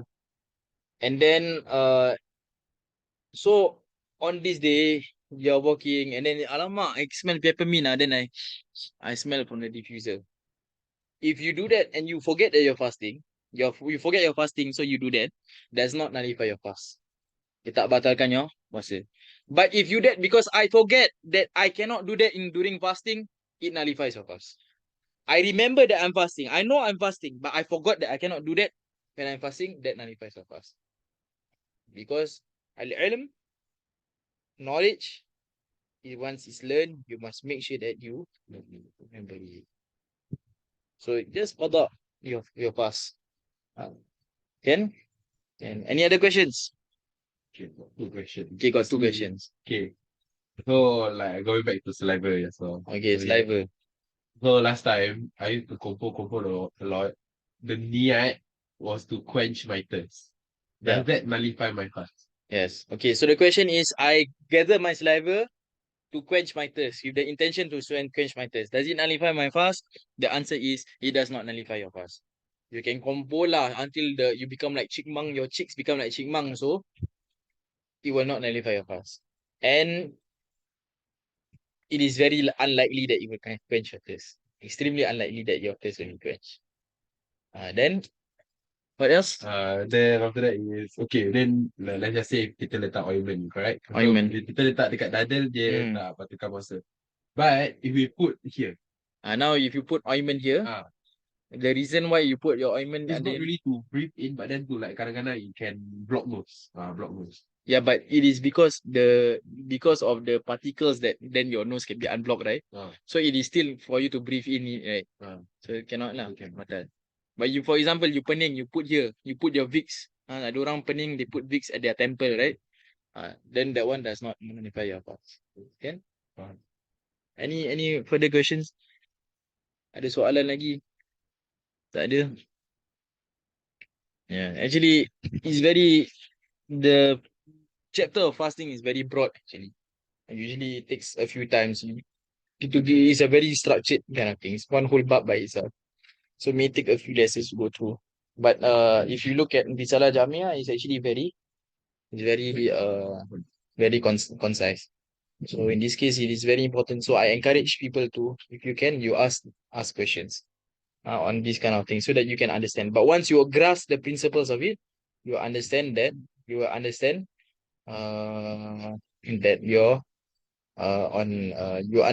when you grasp the crux of it, you would understand, you are able to navigate whether this will nullify my fast or it will not nullify my fast. Wallahu a'lam bisawab. Inshallah, we will just talk a bit more on Isra and Mi'raj, something that has happened I think on Friday night, like 27 Rajab. Last week we talked a bit on the Isra, talk a bit on the Surah Al-Isra and a bit of Isra, and we'll talk about a bit more on the Mi'raj of Rasulullah SAW. Actually, the Isra and Mi'raj, Allah subhanahu wa ta'ala says, لِنُرِيَهُ مِنْ آيَاتِنَا إِنَّهُ هُوَ السَّمِيعُ الْبَصِيرُ. For us to show him, لِنُرِيَهُ مِنْ آيَاتِنَا, our signs. So there are many signs that Rasulullah SAW saw amongst the signs. Amongst the signs that Rasulullah SAW saw is a person people who keep hitting the head. They knock their head until the head breaks. And then when the head breaks, they keep hitting the head. So it becomes bloodied but then it will suddenly break. And then the head will get back together. They will piece the head back together and then repeat the process. Who are these people? These are the people who do not pray their prayer. Especially their subuh and their asar prayers. So it is very important to be very careful. Don't miss your prayers. Yeah, especially your subuh and your asar prayers. If you miss it, hurry up go and qada your prayers. You understand? Another one, another group is people who they are um they are what do you call this, carrying things on their back already. They're carrying a lot of wood on their back, and then it is by then they already carrying, then they are already very low, right? Already such in a very crouch state, but it is being tambah. They put in more. The weight is increase. So Rasulullah SAW, Ya Jibril, who are these people? Then Sayyidina Jibril said, Ya Rasulullah, these are people who they do not, they are given positions or they are given roles, but then they do not fulfill what is entrusted upon them. So it's very important. Some people, I want to be a leader, I want to take this job, I want to hold this position, but they fail to realize that they are not taking care of they are not fulfilling what they're supposed to take care. A politician, a leader does not take care of his people. Uh, People take post member of parliament ke, they take post, they wakil rakyat ke, but they in the end they do not represent the people, but they represent other people who can only pursue or help them reach their worldly goals, worldly desires. And these are people that Allah subhanahu wa ta'ala shows Rasulullah sallallahu alaihi wasallam, and Rasulullah sallallahu alaihi wasallam warned them on Isra and Mi'raj. Another thing is that there are people who Allah subhanahu wa ta'ala shows Rasulullah sallallahu alaihi wasallam that they swim in a river of blood. They swim in the river of blood, and their mouth is being pelted with stones. They are swimming in blood, and their mouth is being pelted with stones. Is what is called the Tiksu Kubur? Is it No, this is not. No, eh? No. This is Allah Rasulullah SAW seeing these people is happening in front. He sees that these people are getting this. So he is swimming in river of blood, and then his mouth is being pelted with stones. Who is this? These are people who eat riba, who eat usually. So it is very important in this current day and age. This almost, people say, almost impossible to run away from riba. So whenever we want to deal with these financial institutions and things like that, do what is only necessary. Riba is still riba. Haram is still haram. Even though there is the fatwa say, okay, you want for your needs to buy a house and things like that, you can take up loans and things like that. Yes, there is because there is need darurat. I need to buy a house. I take up my loan, but still you need to have that kesal, that regret in your heart. Ya Allah, I take loan that has usury in it, that has riba in it. I take loan that has interest in it, and then you seek forgiveness from Allah Subhanahu wa Taala. And then there is a group of people who, what happens is that they have their tongues and their teeth, their tongues and their lips being cut by scissors made from steel. They're just being cut, and then it grows, and they cut, and then it grows. Who are these people? These are the people who lie, who does fitna, who causes animosity within communities. And these are people. This is one of the things that these are, and they also say things, but they do not. They say things, but they do not carry out their promises.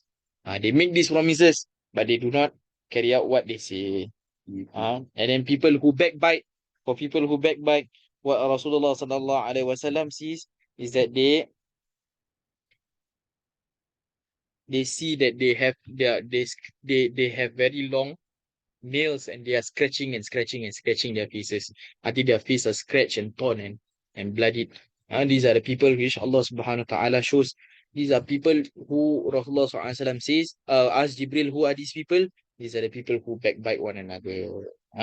So there are many things I think that you want to that we want to that that that what do you call this? There are many things that Rasulullah SAW saw during the Isra, and that becomes a yardstick. That's a yardstick for us. We need to go, and which is good for you to go and read, because these are things that you want to reflect upon yourself. Checklist that you want to reflect on yourself. Am I people who commit this? If there are people who commit this, taubat to Allah subhanahu wa ta'ala. Seek refuge from Allah subhanahu wa ta'ala. Ask Allah subhanahu wa ta'ala for assistance to change you into a better person. Another thing, Rasulullah SAW was Rasulullah SAW during his Isra, he heard a voice saying, Ya Muhammad, Ya Muhammad. Rasulullah SAW did not turn, he did not turn, he did not respond. And then there's one from the left side, he heard, Ya Muhammad, Ya Muhammad. He did not turn also, he did not respond. So Rasulullah so Sayyidina Jibril says, Ya Rasulullah, do you know who are those voices? From the right is Yahudi, and from the left is the Nasrani. Yahudi is wealth. People who are being called by wealth. A lot of people, they are being called towards wealth, and they easily take up the call. And then on the left, the Nasrani is entertainment. Now, until now, you see them. And these two groups are people very strong in their entertainment. One is very strong in the financial industry, controlling the global money. The other side, they're very strong in the entertainment industry. So we seek refuge from Allah. We don't be too caught up in this thing, with wealth and with entertainment. And these are things that distract you from Allah subhanahu wa ta'ala. And then Rasulullah SAW sees an old woman that sees a lady who is dressed in a very appealing sexual way. And then Rasulullah SAW, and then she calls, Ya Rasulullah SAW, but Rasulullah SAW refuses to answer. And then says, who is this person? O Jibril says, that is dunya. That is dunya. Jibril says, he says, tilka dunya, ama innaka law ajabtaha, laqtarat ummatuka dunya ala al-akhirah. Says, if that is dunya, and if you were to accept it, then your people will prefer that over akhirat. Same, if Rasulullah SAW has accepted the Nasrani or the Yahudi, we would have choose wealth, or we would have choose what do you call this? Entertainment. But Alhamdulillah, so kita orang Melayu, kita punya orang Islam, not very look, putting the oil riches aside, we are not controllers of the financial institutions of the world. We are not controllers of the media industry in the world. Alhamdulillah. So there's not a need to be controllers on these industries. Why? Because Rasulullah SAW does not even see, tak pandang pun on these kind of things. So Alhamdulillah. The thing you said about the people yang long nails and spended face, so on and so forth, the wood, that one. So that one, is that like a sort of punishment? Yes, it's their punishment. The punishment in neraka. Can be neraka, or this is what they will go through lah. This can be azab kubur. Allah subhanahu wa ta'ala can show the people are there, these are how they will be like. Whether it's azab kubur or azab kat akhirat, kat neraka, Allah alam, but these are the people how they will be like. This is the punishment that they will go through. And they will be like that. And does it mean kiamat dah happen? Are there already people in neraka? No. Yes. Yes. No, yes. Rasulullah SAW saw neraka during Mi'raj. During his Mi'raj, Rasulullah SAW saw syurga and neraka. Right? He saw people, he said when he's in syurga, he heard the he heard the sandals of Sayyidina Bilal. Does it mean that Sayyidina Bilal dekat dalam syurga? Huh? Then he saw neraka, and he saw that there are a lot of women in neraka. Does it mean that they are in neraka? That people in neraka? So in this, when we say Aqidah Ahlus Sunnah wal Jama'ah, we must understand that Allah is not bounded by time, and Allah creates time. So Allah can move time as He wish. What will happen in the future, Allah can bring to the present, and to show the realities of the future in the present. Does that make sense to you? Understand? Kita belum dihisap. We have not been accounted for. We have not gone through Yaum al-Mahsyar. We have not been sent to syurga neraka. But how does Rasulullah SAW being able to see? Because this is Allah's will, Allah punya kebesaran. Allah can show, I can bring the past to the future, future to the present, present up to as He wills. Because He is the creator of time, He can do it as He wills. Can understand? Nah. And then what happened is Rasulullah SAW eventually reaches Rasulullah SAW reaches into Jerusalem, Baitul Maqdis, and then there were the Anbiya. Allah gather the souls of the Prophet and the bodies of the Prophet into Baitul Maqdis, into Jerusalem, in Masjid Al-Aqsa. And when they all form lines, they all make saf, and they waited for Rasulullah SAW, and Rasulullah SAW led the Imam. He was the Imam of all the Anbiya, he became the Imam of all the Anbiya and all of the prophets and all of the messengers of Allah. Alayhimus salatu wassalam wa ala nabiyyina afdalus salati wa atimmas salam. And then every one of them begin to praise every one of them began to praise Allah subhanahu wa ta'ala. First, Nabi Musa said about, first Nabi Ibrahim said, Alhamdulillahilladzi ittakhadhani khalila wa a'tani mulkan azima wa ja'alani ummatan qanitan. So Rasul Nabi Ibrahim said, Alhamdulillahilladzi ittakhadhani khalila. Oh, glory unto Allah, segala puji bagi Allah, praise unto Allah who took me as his companion, khalila.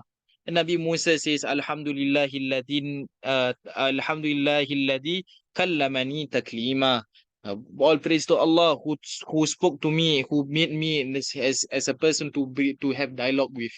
And then Nabi Dawud alayhi salam says, Alhamdulillahilladzi ja'alani mulkan azima. All praise unto Allah who made my mulk, my sovereignty, an extremely magnificent sovereign. And then Nabi Sulaiman says, Alhamdulillahilladzi sakhara liya ar-riha wa sakhara liya ash-shayatina wa ya'maluna li ma syi'tu min mahariba wa tamathila wajifanin kal jawabi wa gudurin rasiyatin. Says all praises unto Allah who causes the wind to bow towards me, who causes the shaitan to bow towards me, and who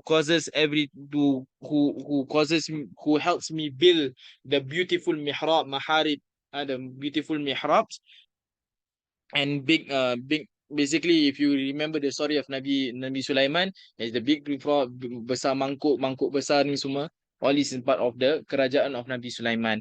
And then Nabi Isa bin Maryam says, Alhamdulillahilladzi ja'alani kalimatahu wa ja'alani mathali mithla Adama khalaqahu min turab. He says, oh, all praise unto Allah subhanahu wa ta'ala who has created me from his kalimah, from Allah, from his ruh, and who has created me just like how he has created Nabi Adam from daripada tanah. But then Rasulullah sallallahu alaihi wasallam says, Rasulullah sallallahu alaihi wasallam says, Alhamdulillahilladzi arsalani rahmatan lil alamin. All praise unto Allah who has made me mercy to everything and everyone, to all the worlds. Wa kafatan linnasin bashiran wa nadhira. And it is enough for me, or as it is perfect for me, to all of mankind. All of the prophets were appointed to their own ummah. But Rasulullah SAW was appointed to everyone, bashiran wa nadhira, as a person who gives glad tidings, and who is a person who gives as a warner. So this is then Rasulullah SAW says, wa anzala alayya Quran, and who has given me Quran, fihi tibyanun li kulli shay, for it as a form of a guide for everything. وَجَعَلَنِي أُمَّتِي خَيْرَ أُمَّةٍ أُخْرِجَتْ لِلنَّاسِ, and who has made my people, وَجَعَلَ أُمَّتِي, who has made my ummah خَيْرَ أُمَّةٍ أُخْرِجَتْ لِلنَّاسِ, the best of ummah that Allah has put out in the face of the earth. وَجَعَلَ أُمَّتِي وَسَطًا, and who has made my ummah the ummah who takes the middle path. وَجَعَلَ أُمَّتِي هُمُّ الْأَوَّلُونَ وَالْآخِرُونَ, who has made my ummah the first and the last. وَشَرَحَ لِي صَدْرِي, and who has expanded my chest. وَوَضَعَ عَنِّي وِزْرِي, and who has placed who has expanded my chest. وَوَضَعَنِي عَنِّي وِزْرِي, and who has forgive the sins, who has forgive for me my sins. وَرَفَعَ لِي ذِكْرِي, and who has raised upon me the remembrance of me. وَجَعَلَنِي فَاتِحًا خَاتِمًا, who has made me the opening and the closing. Rasulullah sallallahu alaihi wasallam, the opening of Jannah, Rasulullah sallallahu alaihi wasallam, the opening of all prophets, the first of that Allah created, is the first creation of Allah subhanahu wa ta'ala, is Rasulullah sallallahu alaihi wa alihi wasallam. The first who is created, the last of the prophets to be released in the face of the earth. Allah subhanahu wa ta'ala, to see the greatness, the magnificence of Rasulullah sallallahu alaihi wasallam. And upon that, Rasulullah sallallahu alaihi wasallam goes up to the first Mi'raj. And then Rasulullah sallallahu alaihi wasallam, after prayer, he rise. When he rise with the Jibril alayhi salam, and some like Imam Busiri says that he rise with the prophets alayhimus salatu wasalam, and he went to the first langit, and then there's the door, and they knock on the door, and then he says, "Who is this?" Before that, when he went up, he saw that there were contingents of malaikat, 70,000 contingents of 70,000 malaikat. Can you imagine, all waiting to receive Rasulullah SAW and say, "Who is this? Who have you bring?" And then they say, "I have brought Rasulullah sallallahu alaihi wasallam." That is the preparation that Allah subhanahu wa ta'ala give to muliakan Rasulullah sallallahu alaihi wasallam. That is how, when we say, like Imam Al-Habib Umar bin Hafidh in his dua, وَلَقَدْ أَشَرْتُ لِنَعْتِ أَوْصَافِ مَنْ أَوْصَافُ تُحْيِي الْقُلُوبَ أَوْصَافِ مَنْ تُحْيِي الْقُلُوبَ تُحَيِّجُ الْأَشْجَانَ. I am given ishara, I'm giving ishara. لَقَدْ أَشَرْتُ لِنَعْتِ من أوصاف من لنعت من أوصافه, to give, to describe whoever who is his characteristics. تحيي القلوب وتحيج الأحجان, who yang menghidupkan hati kita. وتحيج الأحجان, all our who removes our all of our kita punya kesusahan. تحيج الأحجان والله قد أثنى عليه فما يساوي القول منه أو يكون تنانا. Tapi Allah subhanahu wa ta'ala, wallahu qad athna alayhi, Allah has praised him. فما يساوي القول منه أو يكون تنانا. How am I, because Allah has praised him, how can my words in praising Rasulullah sallallahu alaihi wasallam be considered to be praise? How can it be able to match with Allah subhanahu wa ta'ala? Look at how Allah prepares his malaikat just to prepare for the presence of Rasulullah sallallahu alaihi wasallam.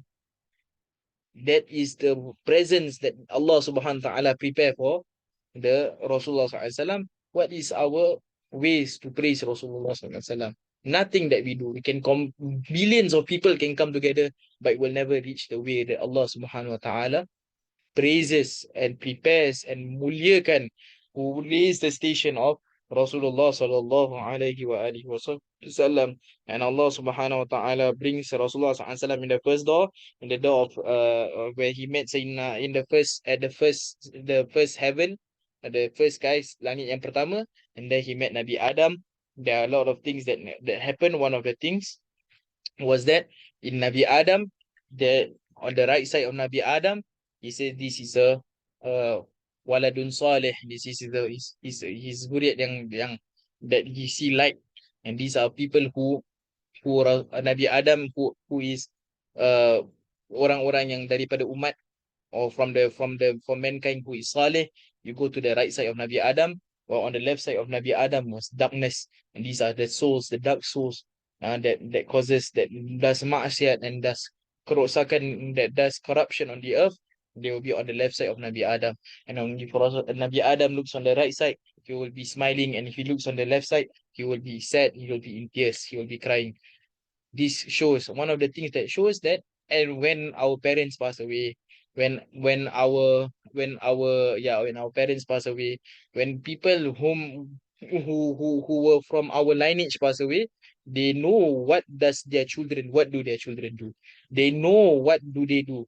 And abna'us salih, children who are salih, they will be proud of them. And children who are not salih, children the children who who does destructions, kerosakan, buat maksiat, these things will cause them to be very upset. Therefore, it is important that even if our parents pass away, that we make dua for them. And one of the things that I hope you all try, especially before Ramadan to come, try to look for the dua of filial piety, by Imam apa Al-Hub, that's his name, ada Imam Abdul Hub. Abdul Hub. Later I can send the dua of filial piety. Go and read. It's slightly a long dua, but I hope that you try to spend your nights and to do not miss in reading that dua birrul walidain. And dua birrul walidain, if you can hafal, you can hafal, but try not to miss it in one of your duas in the month of Ramadan, especially dua for your parents. I think there are a lot of things that we can see, but unfortunately, this is dah masuk maghrib. One thing that it says, the first Rasulullah SAW sees Nabi Adam, the second Rasulullah SAW sees Nabi Idris and Nabi Yahya and Nabi Isa. The third Rasulullah SAW would see Nabi Idris. The third one Nabi Yusuf. The fourth one he will see is Nabi Idris. The fifth one Rasulullah SAW saw Nabi Harun. The sixth one Nabi Musa, and the seventh one is Nabi Isa, this Nabi Ibrahim. And then after that Rasulullah SAW went to Sidratul Muntaha, and from there that is the pinnacle, that is the stop of the limit of knowledge. But Rasulullah SAW was able to go further than Sidratul Muntaha, whereas Jibril alayhi salam was unable to follow him, because everything has its own limit. And Baitul Ma'mur, and Rasulullah SAW saw the Baitul Ma'mur. Everyone, the Baitul Ma'mur is seen to be parallel above Kaabah. Where Kaabah, there's in Baitul Ma'mur. That's where it is like a Kaabah for the malaikat, then they will do their tawaf there. Rasulullah SAW go around there, and Rasulullah SAW and Allah subhanahu wa ta'ala meant Allah subhanahu wa ta'ala. And Allah subhanahu wa ta'ala is free from any place, free from any direction, but it is to show that everything is under Rasulullah SAW. The whole malaikat, the whole arash, the whole kursi, everything creation of Allah subhanahu wa ta'ala exists below the feet of Rasulullah SAW. Where Allah, when before Nabi Musa went to meet Allah, Nabi Musa was given this protocol, that protocol, this take off your shoes, must be in a state of wudu, everything. But when Rasulullah SAW met him and his whole body, including his sandal, including his slippers, were able to meet Allah subhanahu wa ta'ala, go beyond, even beyond where where Jibril alayhi salam, the leader of the malaikat, was able to go through. That is the level of Rasulullah sallallahu alaihi wasallam. And then Rasulullah sallallahu alaihi wasallam says, at-tahiyyat al-mubarakat as-salawatu tayyibatu lillah. And then Rasulullah jawab, Assalamu alayka ayyuhan nabiyyu wa rahmatullahi wa barakatuh. And then all the, what do you call this, the malaikat assalamu, and then Rasulullah SAW, assalamu alayna wa ala ibadillahi salihin. Then ibadillahi salihin, if you're a person who can establish a prayer, a person who goes and hold on to it, I can understand that when Rasulullah SAW was at that point of Mi'raj, he never forget his ummah. He never forget about ibadullahi salihin, which is us, includes us inside. When Rasulullah SAW met Allah subhanahu wa ta'ala, the pinnacle of his prophethood, the pinnacle when he met Allah subhanahu wa ta'ala, the zenith of any creation will ever reach, Rasulullah SAW meet us present in his meeting with Allah subhanahu wa ta'ala, with assalamu alayna wa ala ibadillahi salihin. And Allah subhanahu wa ta'ala gave him, and a few things, one of the things that Allah gave him, of course we understand, is the gift of the fifth 50 prayers, but which was reduced. And even Nabi Musa said, ask Allah, ask him for takhfif, for to make it ringan. But Allah subhanahu wa ta'ala, but Rasulullah SAW went up, asked ringan. Because why? Because the ummah of Nabi Musa was given less than that, and they were not able to burden. But and one of the things Nabi Musa can give him a number straight. Ya Rasulullah SAW ask for 1 time a day. Ya Rasulullah SAW ask for 2 times a day. Ya Rasulullah SAW ask for 3 times a day. But why now Nabi Musa went up, keep on saying, go and get lesser in stages. Because Nabi Musa was who has always wanted to meet his Rasulullah, to meet Allah subhanahu wa ta'ala, was not given. But here Rasulullah sallallahu alaihi wasallam was able to meet Allah subhanahu wa ta'ala. And when Rasulullah sallallahu alaihi wasallam came back down, his face was radiant, was full with nur. That Nabi Musa alayhi salam was saying that he was so enchanted. So he keeps saying, go up, go down, go up, go down, go up, go down. And even that, of course, he was thinking of us, but was to show that on his immense love. Nabi Musa was immensely loved. Nabi Isa or Nabi Adam was our father. Nabi Isa, who will assist the Rasul, the Ummah in the Akhir Zaman. Nabi Musa who has such concern over us. Nabi Ibrahim, who tell Rasulullah SAW to give salam to us, to his Ummah. And that's why we also have one of the best salawat to give is the best salawat to ever to give. The best salawat is salawat Ibrahimiyah. Allahumma salli ala Sayyidina Muhammadin wa ala ali Sayyidina Muhammad kama sallaita ala Sayyidina Ibrahim wa ala ali Sayyidina Ibrahim. As also to muliakan Sayyidina Ibrahim alaihi salam. And then Rasulullah SAW came down. Later we pray amongst ourselves, okay? Later when Rasulullah SAW came down for Maghrib, Rasulullah SAW came down, he went down into the earth. People were saying, he didn't even mention of his Mi'raj. He didn't even say, but he said, I went to Masjid Al-Aqsa. Was able to go to Jerusalem, and I was able to see. And then the people of Quraysh, the Kafir Quraysh, they were not listening to this. They were saying that this guy, you see, orang dah gila dah.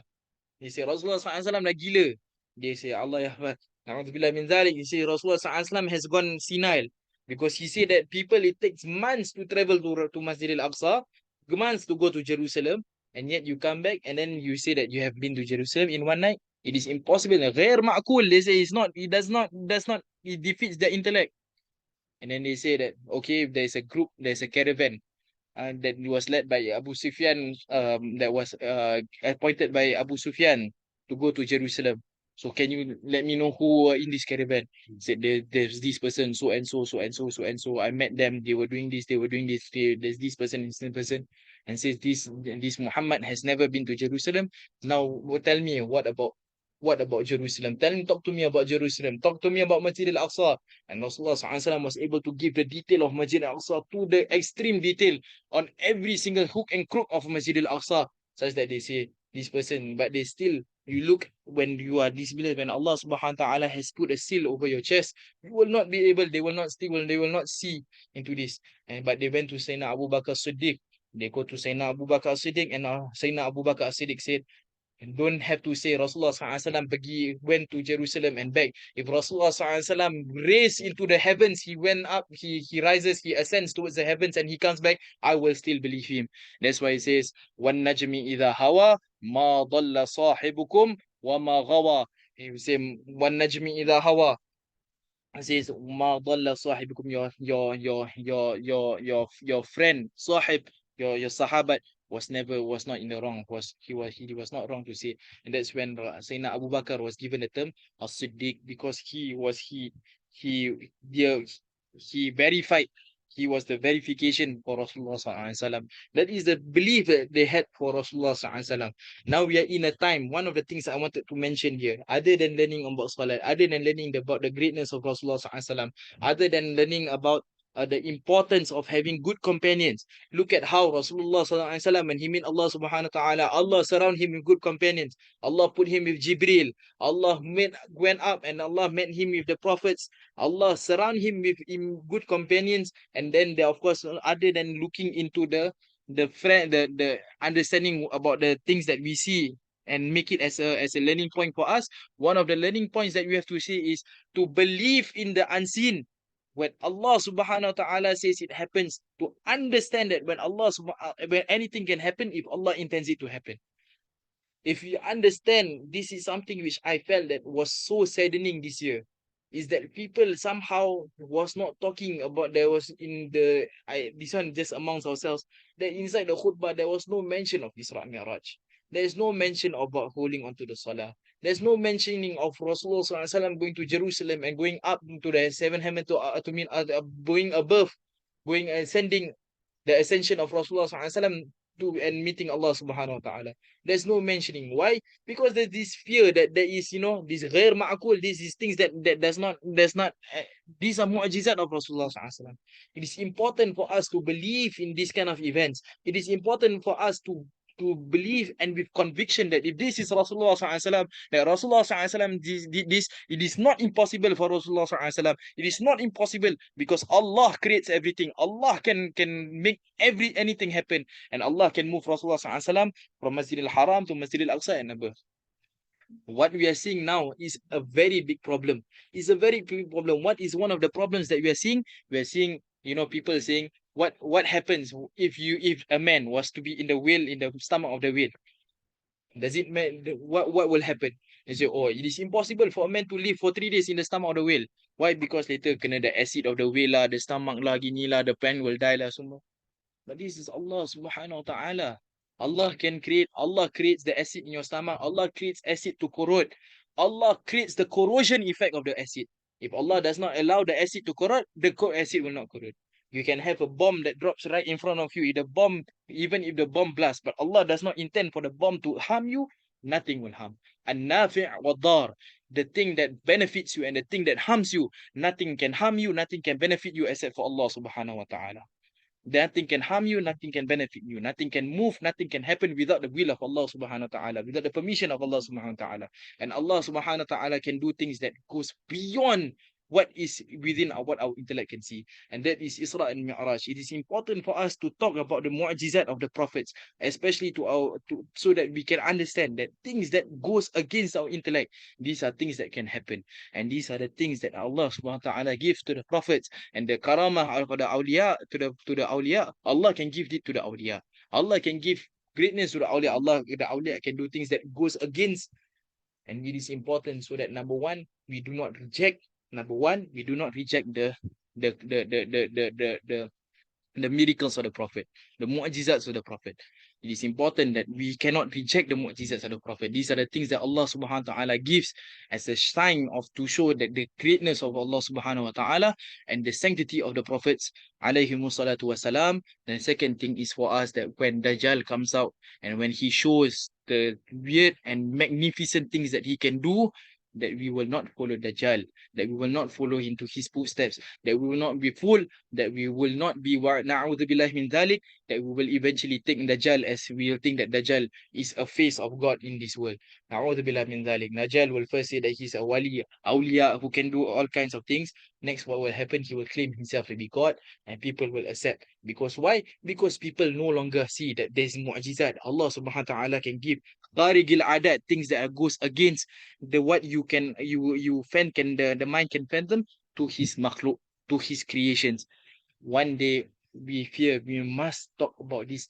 Don't be afraid to talk about the karamah. Don't be afraid to talk about mu'ajizat to our children, and tell them, remind them it is impossible. These things are possible. Why? Because everything is creations of Allah. If Allah can make it possible, it makes possible. I can drink this water. I can drink as much as this whole amount. If Allah subhanahu wa ta'ala doesn't let it quench my thirst, it will not quench my thirst. If Allah subhanahu wa ta'ala does not let me swallow it will not swallow it. Allah can cause it to come in and then make it lost in my stomach. That is possible. Things can happen because Allah subhanahu wa ta'ala. Allah creates everything. Allah creates the water. Allah creates the thirst that you have. And Allah is everything can be done. The quenching, everything is creation of Allah subhanahu wa ta'ala.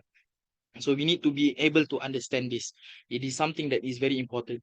Look, where are you in the standing in the eyes? Are we following the Sahaba of the Prophet of Sallallahu Alaihi Wasallam, or do we follow the people of the Kafir Quraysh who would say that Rasulullah Sallallahu Alaihi Wasallam was crazy? Who do we follow? Who are we like when we see the mu'jizat of the Prophet sallallahu alaihi wasallam? Are we like the Sahaba? Are we like the Kafir Quraysh? Do not be afraid of verifying that yes, and telling people, sharing with people that these are the things that can happen, because, and especially teaching our children, teaching our friends that about this, and then saying that, you know, whatever that Rasulullah sallallahu alaihi wasallam go through, he can go through, he can go up, he can go into the space without a spacesuit, without atmosphere, without this one. All this is possible because Allah subhanahu wa ta'ala creates everything. And Allah subhanahu wa ta'ala can create Rasulullah sallallahu alaihi wasallam to withstand atmospheric pressure. Look at how a meteor can not disintegrate in space. Allah subhanahu wa ta'ala can create something not to disintegrate in space. Can Allah subhanahu wa ta'ala create Rasulullah sallallahu alaihi wasallam not to disintegrate in space? It is possible. It is impossible when you realize about the qudrah, the power of Allah subhanahu wa ta'ala. So this is one thing that I want to emphasize, because it was so sad not to see. Of course, we talk about every time Isra Mi'raj, but now every time we talk about Rasulullah punya sifat of penyabar, Rasulullah SAW sifat of how he go back to Allah. These are very important and it's good to talk about it. But there are sometimes it is good to talk about the miracles of Rasulullah SAW. It is also good to talk about the mu'jizat of Rasulullah SAW. And it's also good to talk about things like salat, things that where we remind people, especially in a time where people are not so very taking salat very seriously. Wallahu a'lam bisawab. I'm sorry for extending the 7:36. Afwan, Nazir, minta maaf Nazir. Minta maaf Inshallah we will end here. اللهم اهدنا بهداك واجعلنا ممن يسارع في رضاك ولا تولنا وليا سواك ولا تجعلنا ممن خالف أمرك وعصاك وحسبنا الله ونعم الوكيل ولا حول ولا قوة إلا بالله العلي العظيم وصلى الله على سيدنا محمد وعلى آله وسلم والحمد لله رب العالمين. السلام عليكم ورحمة الله وبركاته.